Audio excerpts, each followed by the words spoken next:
আর গত দিনের ক্লাসের প্রথম কয়েক মিনিট বুঝেছি, তারপর কিছু বুঝিনি ভাই। গত দিনের ক্লাসটা প্রবলেম ছিল, সেটা তো আমার দায়িত্বে আছে। ঠিক আছে, আপনারা কোনো টেনশন করবেন না, সেটা ক্লাস আমি আরেকবার নিয়ে নিব, কোনো প্রবলেম নাই।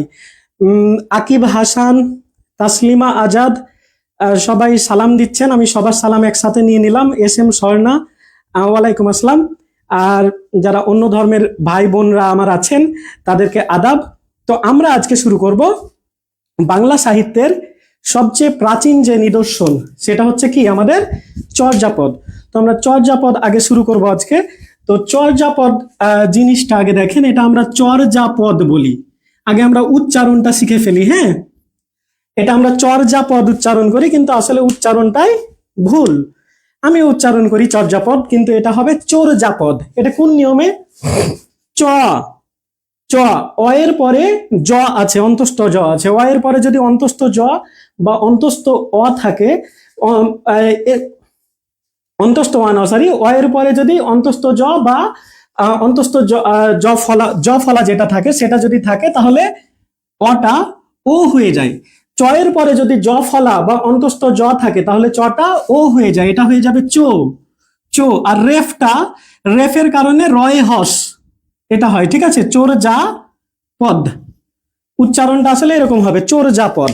ঠিক আছে, বুঝেছেন? তাহলে আমরা বলি কি চর্যাপদ, কিন্তু অ্যাকচুয়ালি উচ্চারণটা কি হবে? চোর যা পদ। আচ্ছা,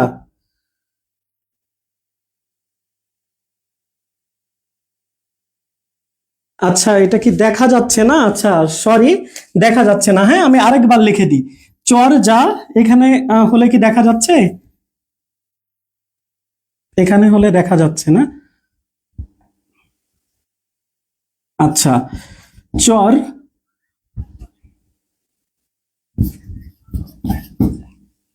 আচ্ছা, এই যে চর্যাপদ, আবারও বলছি আমি, হ্যাঁ, দেখা যাচ্ছিল না যাদের, এই যে অ, চ, চ এর সাথে অ আছে, অ এর পরে যদি অন্তস্থ জ বা অন্তস্থ জ ফলা বা যেটাকে জ ফলা বলি, সেটা যদি থাকে তাহলে অটা হবে ও হবে। অটা ও হবে, তাহলে এটা চ হবে না, এটা চো হয়ে যাবে। কারণ অ এর পরে অন্তস্থ জ আছে, চো হয়ে যাবে। আর রেফের কারণে রয়ে হস হয়।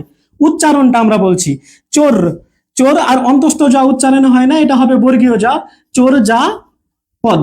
ঠিক আছে, এরকম উচ্চারণটা হবে। তাহলে আমরা এটার উচ্চারণ করি চর্যাপদ, কিন্তু এটা আসলে উচ্চারণটা কি হবে? চোরজাপদ হবে। ঠিক আছে। আচ্ছা, নয়ন বিশ্বাস, হ্যাঁ। রঞ্জু মিয়া, হ্যাঁ। তাসলিমা আজাদ, হ্যাঁ। এস এম স্বর্ণা, হ্যাঁ। মার্জিয়া বিনতে নাসির, সবাই বলছে হ্যাঁ দেখা যাচ্ছে এখন। ঠিক আছে, তো এখানে চর্যাপদের আমরা কি শিখলাম? চর্যাপদের আমরা উচ্চারণটা শিখলাম। ঠিক আছে, তো চর্যাপদ জিনিসটা আসলে কি, এবার আমরা সেটা বুঝি। যে চর্যাপদ আসলে এটা কি কোনো তরিতরকারি, নাকি এটা কি, এটা কোনো আহ প্রসাধনী সামগ্রী, না এটা কি জিনিস? তো আপনারা যেহেতু সাহিত্যের ক্লাস করছেন, তাহলে বুঝতে পারছেন যে চর্যাপদ হচ্ছে কি আমাদের সাহিত্যেরই একটা অংশ।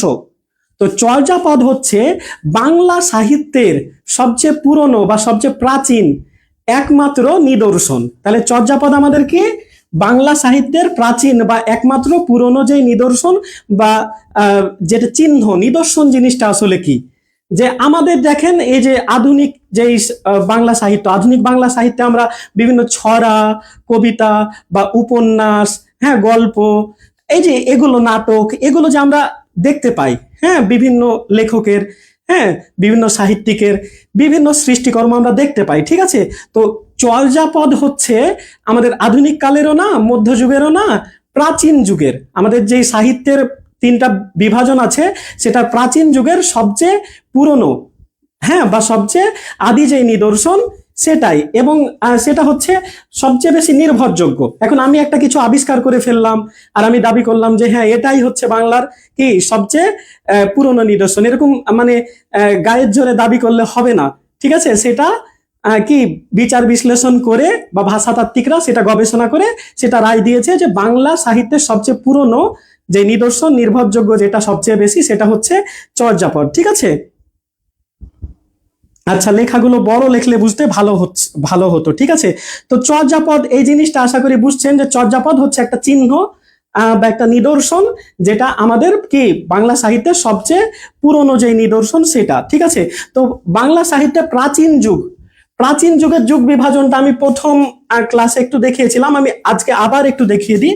এই যে প্রাচীন প্রাচীন যুগের যুগটাকে বিভাজন করা হয়েছে। একটা করেছেন কে?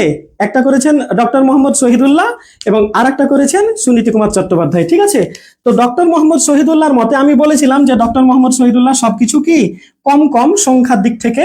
তো ডক্টর মোহাম্মদ শহীদুল্লাহ এই যুগ বিভাজনটা করেছিলেন 650 খ্রিস্টাব্দ থেকে কত 1200 খ্রিস্টাব্দ পর্যন্ত। এটা কার মতে? এটা হচ্ছে শহীদুল্লাহর মতে। এটা কি দেখা যাচ্ছে? হ্যাঁ, এটা দেখা যাচ্ছে, এটা হচ্ছে শহীদুল্লাহর মতে। ঠিক আছে, ডক্টর মোহাম্মদ শহীদুল্লাহর মতে। ঠিক আছে, ডক্টর মোহাম্মদ শহীদুল্লাহ কি বলেছিলেন? 650 থেকে 1200। আর সুনীতি কুমার বলেছিলেন যে 950 থেকে কত এই যে 1200। তাহলে এন্ডিং এ বা শেষে কিন্তু কারো প্রবলেম নেই। ঠিক আছে, এই কথাটা কে বলেছিলেন? সুনীতি কুমার। ওকে, এই কথাটা বলেছিলেন সুনীতি কুমার। আর প্রথমটা বলেছেন কে? ডক্টর মোহাম্মদ শহীদুল্লাহ। সবকিছু কি ক্লিয়ার আছে? আচ্ছা, প্রিয়াঙ্কা ঘোষ আদাব স্যার। আচ্ছা, এটা হচ্ছে, আমি উচ্চারণটা ঠিক করি কিনা, সংশয় চৌধুরী নাকি আপনার নাম? শশাঙ্ক চৌধুরী। আচ্ছা, যাই হোক, তো শশাঙ্ক চৌধুরী ভাইয়া বলছে 1200, সবকিছুর এন্ডিং এ কত 1200। ঠিক আছে, তো এখানে আপনাদের একটা প্রবলেম হচ্ছিল, আমি আরেকবার একটু ক্লিয়ার করে দিব। দেখেন, অনেকে বলছিলেন যে এই যে 650 থেকে 1200 এটা আমরা কোন শতাব্দী? ঠিক আছে, এই যে 600 পর্যন্ত, 600-র পরে যখন 601 হবে, 601 হবে তখন সেটা হবে কত? সপ্তম শতাব্দী। ঠিক আছে, 601 থেকে মানে 601 থেকে 700 পর্যন্ত। আবার 1101 থেকে যে 1200 সালটা হবে, 1101 থেকে 1200 সালটা এটা হবে দ্বাদশ শতাব্দী। ঠিক আছে, আর এখানে 950 থেকে 1200, 950 মানে এটা হবে 900 তো আগে শেষ হয়ে গেছে, তারপরে 901।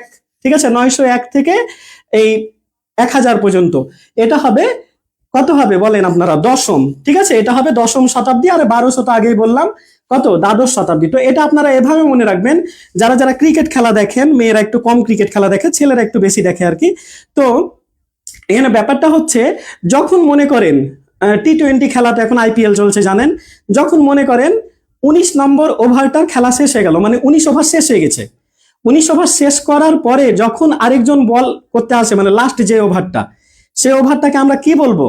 সেই ওভারটাকে কি আমরা আবারও 19 ওভারই বলবো, নাকি 20তম ওভারের খেলা চলছে তা বলবো? সেটা হচ্ছে 20তম ওভারের খেলা চলছে। ঠিক আছে, তারপর মনে করেন 7 ওভার শেষ হয়েছে, তারপরে 7 ওভার শেষ হওয়ার পর আরেকটা বলার এসেছে। ঠিক আছে, তাহলে সে সেই যে বল মানে ওভারটা করছে সেটা কততম ওভার? 7.1 ওভার হয়ে গেছে মনে করেন, তাহলে সেটা কিন্তু 8ম ওভারের খেলা চলছে। ঠিক আছে, তো এভাবে আমাদের মনে রাখা লাগবে। আচ্ছা স্যার, পাশে একটু লিখে দেন। পাশে তো লিখে দিয়েছি ভাইয়া।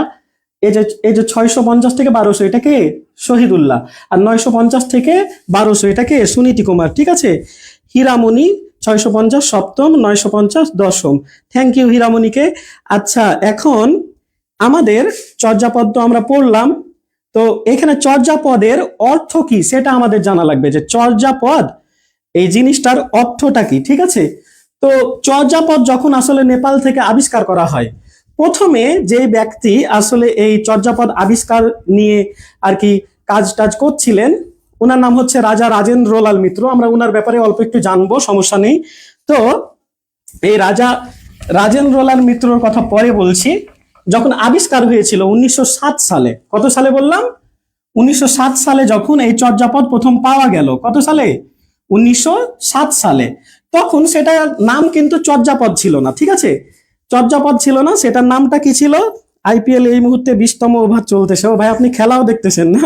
ঠিক আছে, এক এক ঢিলে দুই পাখি মাইরেন না। আমাদের চর্যাপদে একটা কিন্তু আছে, এরকম একটা পদ আছে যে অনচাহিনতে, হ্যাঁ অনবিনা, এরকম একটা পদ আছে। আমরা এটা পড়বো একটু পরে আর কি। মোহাম্মদ মাহমুদুল হাসান আর হক রেজাউল ভাইয়া বলছে 1907 সালে প্রথম। হ্যাঁ, 1907 সালে ভাইয়া কি হলো? প্রথম এটা আবিষ্কার হলো। এটা আবিষ্কার করেছেন কে? মহামহোপাধ্যায় হরপ্রসাদ শাস্ত্রী। কে আবিষ্কার করেছেন?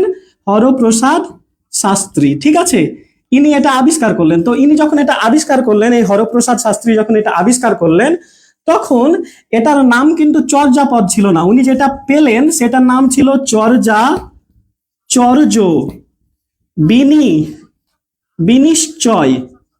চর্যা চর্য বিনিশ্চয়। তো এখান থেকে আমরা চর্যাপদ আসলে জিনিসটা কি, চর্যাপদে আসলে মিনিংটা কি, আমরা তো জানলাম যে চর্যাপদ বাংলা সাহিত্যের সবচেয়ে আদি নিদর্শন এবং সবচেয়ে নির্ভরযোগ্য বা ঐতিহাসিক যেটা নিদর্শন সেটা হচ্ছে আমাদের কি চর্যাপদ। তো এখন আমরা চর্যাপদের নামটা বিশ্লেষণ করব যে এই চর্যাপদ দিয়ে আসলে কি বুঝায়। এই যে এখানে চর্য চর্য চর্য শব্দটার অর্থ হচ্ছে আচরণীয় আচরণীয়। আর অচর্য, এই যে অচর্য, এখানে এখানে একটা কিছু নাই মানে অ আছে মনে করেন, অচর্য অচর্য মানে যেটা আচরণীয় নয়। আমি আবার লিখছি না, এটা আচরণীয় নয়, আমি শুধু নয় লিখলাম, আপনারা কি লিখবেন, আচরণীয় নয়। তো চর্য বা চর্যা অর্থ আচরণীয় আর অচর্য অর্থ আচরণীয় নয়। তাহলে এখানে আরেকটা ব্যাপার আছে যে বিনিশ্চয়। এই বিনিশ্চয় শব্দটা কি, চর্যা চর্য বিনিশ্চয়, হ্যাঁ মুসলিমা তাবাসসুম লিখেছেন, আমার অনেক আগের স্টুডেন্ট আর কি, সে যখন আর কি একাদশ দ্বাদশ শ্রেণীতে পড়তো তখনকার স্টুডেন্ট। যাই হোক এখন সে ইউনিভার্সিটিতে পড়ে, আমার অনেক স্টুডেন্ট এখন ইউনিভার্সিটিতে পড়ে, তো দেখে ভালো লাগে আর কি। আরমান হোসেন চর্যা চর্য বিনিশ্চয়, প্রিয়াঙ্কা চর্যা চর্য বিনিশ্চয়, চৌধুরী ভাইয়া হরপ্রসাদ শাস্ত্রী, হ্যাঁ 1907 সালে আবিষ্কার করেছিলেন হরপ্রসাদ শাস্ত্রী। আচ্ছা সবাইকে ধন্যবাদ। ঠিক আছে, কোনটি আচরণীয় আর কোনটি আচরণীয় নয়, থ্যাংক ইউ ভাইয়া। এটা কে লিখেছেন, প্রিয়াঙ্কা ঘোষ লিখেছেন। ঠিক আছে, এবার আপনারা একটু এটা কমেন্ট করেন তো ভাইয়ারা, বিনিশ্চয় শব্দটার অর্থ কি, বিনিশ্চয় কেউ পারেন কিনা, হ্যাঁ না পারলে তো আমি আপনাদের হেল্প করব, সমস্যা নেই কোনো। বিনিশ্চয় শব্দটার অর্থ কি, এনিয়ন বিনিশ্চয়, যত তাড়াতাড়ি পারা যায় আর কি, হ্যাঁ চর্যা চর্য বিনিশ্চয়। চর্যা চর্য তো চর্যা আচরণীয় আর অচর্য আচরণীয় নয়, তাহলে বিনিশ্চয় শব্দটার অর্থ কি। আচ্ছা বিনিশ্চয় শব্দটার অর্থ এনিয়ন,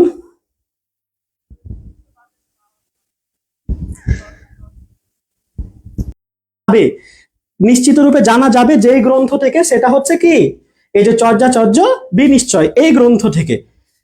কোনটা আচরণীয় কোনটা আচরণীয় নয় সেটা নিশ্চিত রূপে জানা যাবে যে গ্রন্থের সাহায্যে, সেটা কি, সেটাই হচ্ছে চর্যা চর্য বিনিশ্চয়। আমাদের বিভিন্ন যে ধর্মগ্রন্থগুলো, হ্যাঁ ইসলাম ধর্মের যারা আছি তাদের আছে কোরআন শরীফ, কোরআন শরীফে যেমন লেখা আছে যে কোনটা আমাদের করতে হবে, নামাজ পড়তে হবে, জাকাত দিতে হবে, রোজা রাখতে হবে, ঠিক আছে। এই যে বিভিন্ন বিধিবিধান আছে, পাশাপাশি তো কিছু নিষেধও করা আছে, মিথ্যা বলা যাবে না, সুদ খাওয়া যাবে না, ঠিক আছে, এ পাপাচারে লিপ্ত হওয়া যাবে না। অন্যান্য ধর্মগ্রন্থ তো কি এরকম বাণী তো কি প্রচার করে, কোনো ধর্মগ্রন্থ কখনো কি শিখায় না, খারাপ কিছু অশ্লীলতা শেখায় না, আমাদের ভালো কিছু শেখায়। তো এই চর্যা চর্য বিনিশ্চয় এটা একটা ধর্মীয় একটা গ্রন্থ আর কি বলা যায়।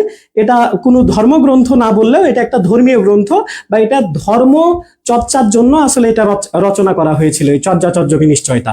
তবে এটা কাদের ধর্ম, এটা কাদের ধর্ম একটু কমেন্ট করে জানান তো। 1907 সালে হরপ্রসাদ শাস্ত্রী নেপালের রাজদরবারে, আচ্ছা সেখানে যাব আমরা, ঠিক আছে, হরপ্রসাদ শাস্ত্রীর কাছে আমরা যাব। আচ্ছা তার আগে বলেন, আচ্ছা এটা কোন ধর্মের সাথে রিলেটেড, চর্যা চর্য বিনিশ্চয় কোন ধর্মের, নেপালের মানে মানে প্রধান ধর্ম কোনটা, হীরামণি বৌদ্ধ, মুসলিমা তাবাসসুম বৌদ্ধ, তো এটা বৌদ্ধ ধর্মের কে একটা নিদর্শন। তবে আমি এখানে একটু ক্লাসিফাই করব, সবটুকু জানার দরকার নাই, আমি যেটুকু জানার দরকার সেটুকু বলে দিব। তো এই চর্যা চর্য বিনিশ্চয় এটা আমরা জানলাম। আর চর্যা চর্য বিনিশ্চয় অর্থ, চর্যা অর্থ আচরণীয় আর অচর্য অর্থ আচরণীয় নয়, বিনিশ্চয় অর্থ যেটা নিশ্চিত রূপে জানা যায় বা নিশ্চিত ভাবে জানা যায়, যেই গ্রন্থটা পড়লে কোনটা করতে হবে কোনটা করা আর কি যাবে না, সেটা যেটা জানা যায়, মানুষের আচার আচরণের যেই সংবিধানটা, সেটাই হচ্ছে কি চর্যা চর্য বিনিশ্চয়। তবে এটা তো সবাই মানে না, আমি মানি না, আপনি মানেন না, তাহলে কে মানে এটা, এটা হচ্ছে বৌদ্ধ ধর্মাবলম্বী একটা জাতি আছে বা একটা জাত আছে, তারা মানে। তো আমি একটু বলি, বৌদ্ধ ধর্ম প্রধানত এখানে দুইটা সেকশন দেখা যায়, আপনাদের সিট দিয়েছি, সিটে আছে দেখবেন, একটা আছে হীনযান আর একটা আছে মহাযান। কি আছে, হীনযান আর মহাযান, ঠিক আছে, এটা দুইটা আর কি বিভাগ বৌদ্ধ সম্প্রদায়ের। হিন্দু বা সনাতন ধর্মে আমরা বিভাগ দেখতে পাই যে আমরা দেখতে পাই ব্রাহ্মণ, বৈশ্য, হ্যাঁ, ক্ষত্রিয়, শূদ্র, এরকম বিভাজন দেখা যায় না? মুসলিমদের মধ্যেও আছে আহলে হাদিস, তারপরে শিয়া, সুন্নি, আরো কিভাবে বিভাজন করে, যাই হোক। তো এরকম এখানে বৌদ্ধ ধর্মের কয়টা বিভাগ? হীনযান আর একটা হচ্ছে মহাযান। এই মহাযান থেকে আবার মন্ত্রযানী, হ্যাঁ, তারপরে কি সহজানী, হ্যাঁ, এরকম কালচক্র জানি, এরকম আরো 4টা ভাগ আছে। তো আমাদের 4টা ভাগ জানার দরকার নাই, আমাদের কয়টা ভাগ জানতে হবে? শুধু আমাদের আরে ভাগগুলো কিন্তু শীটে লেখা আছে, আপনারা একটু পড়ে নিলে পারবেন। তো এই যে মহাযানের 4টা ভাগ আছে, 4টা ভাগের মধ্যে একটা ভাগ হচ্ছে সহজ যান। কি যান? সহজ যান। আর এই যে সহজ যান, একটা একটা কি সহজানী, ঠিক আছে, একটা হচ্ছে সহজানী। আর এই সহজানী পন্থায় যারা আর কি জীবন আচরণ করে, যারা এটা অনুসরণ করে, তারাকে বলা হয় কি? সহজিয়া। সহজ যান ব্যাপারটা কিরকম? যারা ধর্মকে বা যারা তাদের জীবন দর্শনটাকে আসলে খুব সহজভাবে বিচার বিবেচনা করে, ঠিক আছে, অত বেশি জটিলতার মধ্যে যায় না, ঠিক আছে। ওই যে স্টার জলসার নাটকের মতো খুব বেশি প্যাচ, হ্যাঁ, একবার এক একটা প্যাচ ফেলাবে, একবার বৌমাকে এক একটা কি শাশুড়ি আম্মা বৌমাকে কি এক একটা প্যাচে ফেলাবে, আর কি হবে? সবার মুখ একবার একবার একবার একবার করে দেখাবে, বাস 5-6 মিনিট এভাবে কি কেটে যায়, আর 5-7 মিনিট অ্যাড, আর নাটক হয় মূলত কত মিনিট? এই 5-10 মিনিট, ঠিক আছে। তো এই যে এরকম কোনো কুটো চাল থাকবে না, ঠিক আছে। আপনারা কৌটিল্যের অস্ত্রশাস্ত্র পড়ছেন, সেখানে তো অনেক যুদ্ধের কি কূট কৌশল দেওয়া আছে, কিন্তু এই সহজিয়া এরা এত কূটনামির মধ্যে নাই। এরা জীবনকে সহজ সরল ভাবে কিভাবে তারা শান্তি লাভ করবে সেই মানে দিক নির্দেশনাগুলো এনকোড করে বলা আছে। এনকোড, এনকোড মানে ব্যাপারটা বুঝবেন, মানে এটা সরাসরি বলা নাই, সরাসরি বলা নাই, এটা আপনি পড়লে বুঝবেন না, এটা আকার ইঙ্গিতে বলা আছে। যে বলে না, বুদ্ধিমানের জন্য ইশারাই যথেষ্ট। তো আমার স্যার একটা গল্প বলেছিল, আমার স্যারের নামটা বলা ঠিক হবে না, তিনি হচ্ছে বায়োমেট্রিক্স, যেটা ছিল বায়োকেমিস্ট্রি ডিপার্টমেন্ট ছিল, বায়োকেমিস্ট্রি ডিপার্টমেন্টে তিনি ছিলেন আর কি হেড। তো তিনি একটা গল্প শুনিয়েছিলেন, তো একটা বিয়ে বাড়ি, আমি এটা এমনি বোঝানোর জন্য জাস্ট, ঠিক আছে, যে চর্যাপদটা কিভাবে লেখা হয়েছিল সেটা বোঝানোর জন্য। তো একটা বিয়ে বাড়িতে কি হবে, বৌদ্ধ ধর্মের জেবিন ভুইয়ান, ফারহানা জান্নাত বৌদ্ধ ধর্মের। ওরে বাবা, এতক্ষণে কতগুলো কমেন্ট আসছে। আচ্ছা, কমেন্ট একটু পরে এসেছে, তার জন্য সহজিয়া বৌদ্ধ ধর্মাবলম্বীদের, ঠিক আছে, সবাইকে ধন্যবাদ। এই বিষয়গুলোর উপর কি পরীক্ষা হবে না? হ্যাঁ, অবশ্যই পরীক্ষা হবে ভাই, ক্লাস শেষ করবো আর আপনারা সিটের জন্য পাগলা হয়ে যান। আমার বইও রিলিজ হবে, আমার বই রিলিজ হবে, আপনাদের কোর্স শেষ করবো আর সাথে সাথে বইও রিলিজ হয়ে যাবে, আপনারা আমার বইও নিতে পারবেন এগুলো। আর সিট আকারে আমি পিডিএফ তো দিয়ে দিচ্ছি, সেখান থেকে আপনারা পড়বেন। আর একটা ক্লাস হবে, তারপরে কি হবে সেটা পিডিএফ পেয়ে যাবেন, ঠিক আছে। এত আমাদের দৌড়াদৌড়ির দরকার নাই, ট্রেন ধরার দরকার নাই, ঠিক আছে ভাইরা। তো কি যেন বলছিলাম, আচ্ছা, কোন বিষয়ে ছিলাম আমরা? ছিলাম ওই আমার একটা গল্প বলবো আপনাদেরকে, তাই তো, যে আমাদের এক শিক্ষক এই গল্পটা বলেছিলেন। তো গ্রামে গ্রামে তো সেই আমার সেই স্যারের আমলের আর কি গল্প। তো সেই গল্পে দেখা গেছে যে একটা আছে কি বলে এখনকার যুগে বয়ফ্রেন্ড আর গার্লফ্রেন্ড, তাই তো। তো গার্লফ্রেন্ড আছে, একটু গায়ে হলুদের অনুষ্ঠান হচ্ছে, তো কনের পাশে বসে আছে, আর যে ছেলেটা বয়ফ্রেন্ড সে একটু দূরে আছে আর কি। তো তখন তার ফোন নাই যে টেক্সট করে জানাবে যে এদিকে আসো, কথা আছে। তো তখন সেই ছেলে কি করছে, তখন সেই ছেলে এরকম করছে, ঠিক আছে, কিরকম করছে, কান মানে চুলকাবে, তো কান চুলকানোর জন্য কিরকম করছে, এরকম করছে। তো এরকম করে কি কেউ কখনো কান চুলকায়? তো এই যে এটা একটা ইশারা, এটা একটা ইঙ্গিত। তো এই ইঙ্গিতের মাধ্যমে তাকে কি সংকেত দিচ্ছে যে সামথিং, আসো এদিকে, হ্যাঁ, পারফরমেন্স হবে, এই পাশে আসো, ঠিক আছে। তো যাই হোক, তো এই ছিল ব্যাপার। তো তাকে এইভাবে ডাকছে। তো এখানেও আমরা যখন আমরা এইগুলো পড়বো আর কি, এই ব্যাপারগুলো পড়বো যখন, তখন আমরা দেখবো যে এখানে কি সবকিছু ডাইরেক্টলি লেখা নাই, ঠিক আছে, ইনডাইরেক্টলি বা কোড করে লেখা আছে, ঠিক আছে। তো এটা সরাসরি আর কি এই ইগুলো কোনটা আচরণীয় কোনটা আচরণীয় নয় সেটা আমরা স্বাভাবিকভাবে পড়ে বুঝতে পারবো না। সেটার যে নিহিত অর্থ আছে, সেটার মধ্যে যে অন্তর্নিহিত অর্থ আছে, সেটা আমাদের বোঝা লাগবে, ঠিক আছে। তো class Mohammad Shahinur Rahman sir, class কয়টা থেকে? তো ক্লাস ছিল 10টা থেকে নেওয়ার কথা ছিল, এখন মেজরিটি পার্সেন্ট বলছিল যে 10টাতেই হোক, কেউ কেউ আবার বলছেন আমরা গ্রামে থাকি, সংসার আছে, অনেক কিছু সামলাতে হয়, তো 9:30টায় আর কি ক্লাসটা আমি ফিক্সড করেছি। তো আসলে একসাথে তো আপনি দুই পক্ষকে খুশি করতে পারবেন না, ঠিক আছে, তাই এই যে মধ্যম পন্থা অবলম্বন করেছি এটা বলতে পারেন, ঠিক আছে। যাই হোক, তো এই ব্যাপারটা গেল। তো চর্যাপদের রচনাকাল, এটা তো আপনাদেরকে পড়িয়েছি যে চর্যাপদের রচনাকাল কি বলবেন। ডক্টর মোহাম্মদ শহীদুল্লাহর মতে 650 থেকে 1200, আর সুনীতি কুমার চট্টোপাধ্যায়ের মতে কত, 950 থেকে 1200। আর কোন শতাব্দী সেটাও কিন্তু আপনারা একটু মনে রাখবেন। তো চর্যাপদের বয়স আপনারা নির্ণয় করতে পারবেন না শহীদুল্লাহর মতে। শহীদুল্লাহর মতে আপনারা বের করে দেখান। ডক্টর মোহাম্মদ শহীদুল্লাহর মতে কত? এটা হচ্ছে কত, 2024 সাল। 2024 সাল থেকে কত উনি বলেছিল 650। তাহলে এটা আপনারা বিয়োগ করে দেখান, কমেন্ট করে জানান কত হবে, কমেন্ট করে জানান।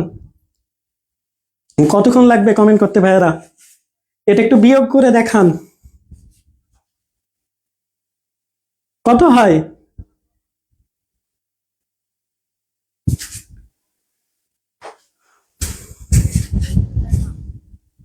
আচ্ছা, আম, আচ্ছা, নিপা কমেন্ট করেছেন 1374।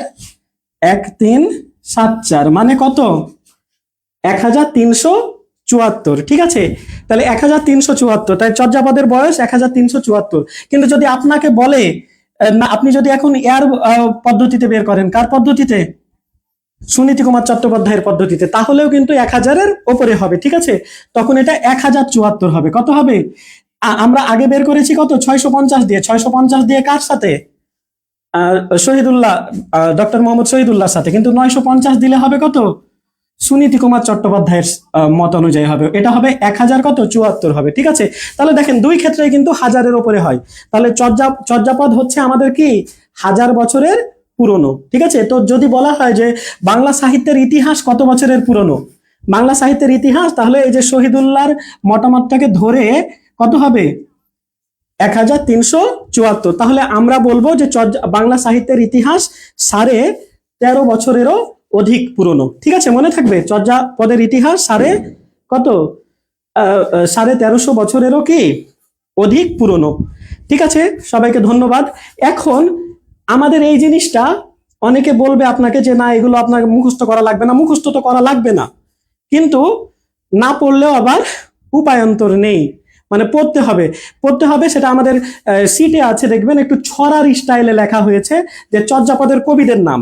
একবার কিন্তু বিশেষ পরীক্ষায় এরকম এসেছিল, নিচের কোনজন চর্যাপদের কবি নন? আপনারা অনেকে আমাকে করে ভালোবেসে বা আদর করে বা যেভাবে আর কি, অনেকে আমাকে বলেন গুরুপা, ঠিক আছে, গুরুপা। আসলে আমি তো চর্যাপদের কবি না, ঠিক আছে। তো আপনারা ডাকেন কেউ কেউ, যাই হোক। তো চর্যাপদের কবিদের নাম আমার সিটে একটু আপনারা দেখবেন যে আমি যেই পিডিএফটা দিয়েছি সেখানে আপনারা দেখবেন একটু ছড়ার স্টাইলে লেখা আছে। তো এভাবে আপনারা কয়েকবার লিখলে আপনারা কিন্তু মানে মনে করতে পারবেন যে কোনজন চর্যাপদের কবি আর কোনজন কবি নয়। এই যে এখানে দেখেন আমাদের যেই লেকচার সিট, সেখানে আর কি দেওয়া আছে যে লুই কুক্কুরি বিরুয়া গুন্ডুরি চাটিল ভুসুকো কানহ ডম্বি, ঠিক আছে। তো এভাবে করে আরো করা আছে যে মোহিতা বিনা সরব সবর শান্তি অজদেব ধাম কালাম্বর। এই যে সবর কালাম্বর, আবার গুন্ডুরি ডম্বি, বা আপনারা গুন্ডুরির সাথে কুক্কুরি এটা ম্যাচ করে আপনারা একটা এরকম ছড়া বানিয়ে নিতে পারেন। তো একটা সাহিত্যের জন্য একটা নোট করবেন, আর ব্যাকরণ অংশের জন্য কিন্তু আলাদা নোট করবেন, যারা খাতায় আর কি নোট করেন। প্লিজ এই কাজটা করবেন না, তো সাহিত্য আর আপনার ব্যাকরণ অংশ একসাথে জগা খিচুড়ি লেগে যাবে, ঠিক আছে। তো এভাবে করে আপনার চর্যাপদের কবিদের নামগুলো কিন্তু কি মুখস্থ করে রাখা লাগবে, বা অ্যাটলিস্ট দেখলে যেন মনে থাকে যে হ্যাঁ এটা চর্যাপদের কবি, এটা কবি না। এরকম একটা প্রশ্ন এসেছিল যে নিচের কোনজন চর্যাপদের কবি না, কোনজন কবি হন আর কোনজন কবি নন, এরকম যদি প্রশ্ন দেয় কোনজন কবি না, তো এখানে একটা অপশন ছিল রমণীপা। রমণীপা নামে তো কি কোনো কবি নেই।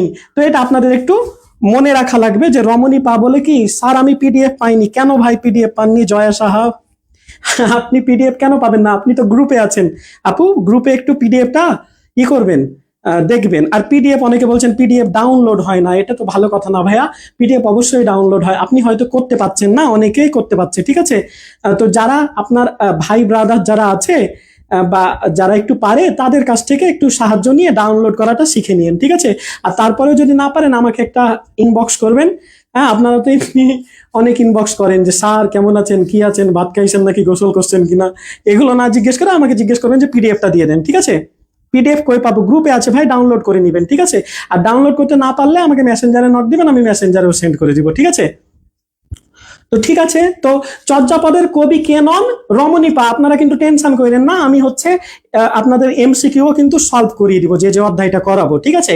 তো কোনো প্রবলেম নাই যে কোনো কিছু যে স্কিপ করে যাব এরকম না। তো চর্যাপদের কবিগুলো যদি আপনারা কি করে, যদি আপনারা আর কি কবিতার ছন্দে বা অন্য কোনো টেকনিক যদি ফলো করে কি করেন, মুখস্থ করেন, তাহলে আপনাদের জন্য একটু সুবিধা বা সহজ হবে সেটা মনে রাখা, ঠিক আছে। তো আমরা পরের অংশে চলে যাই।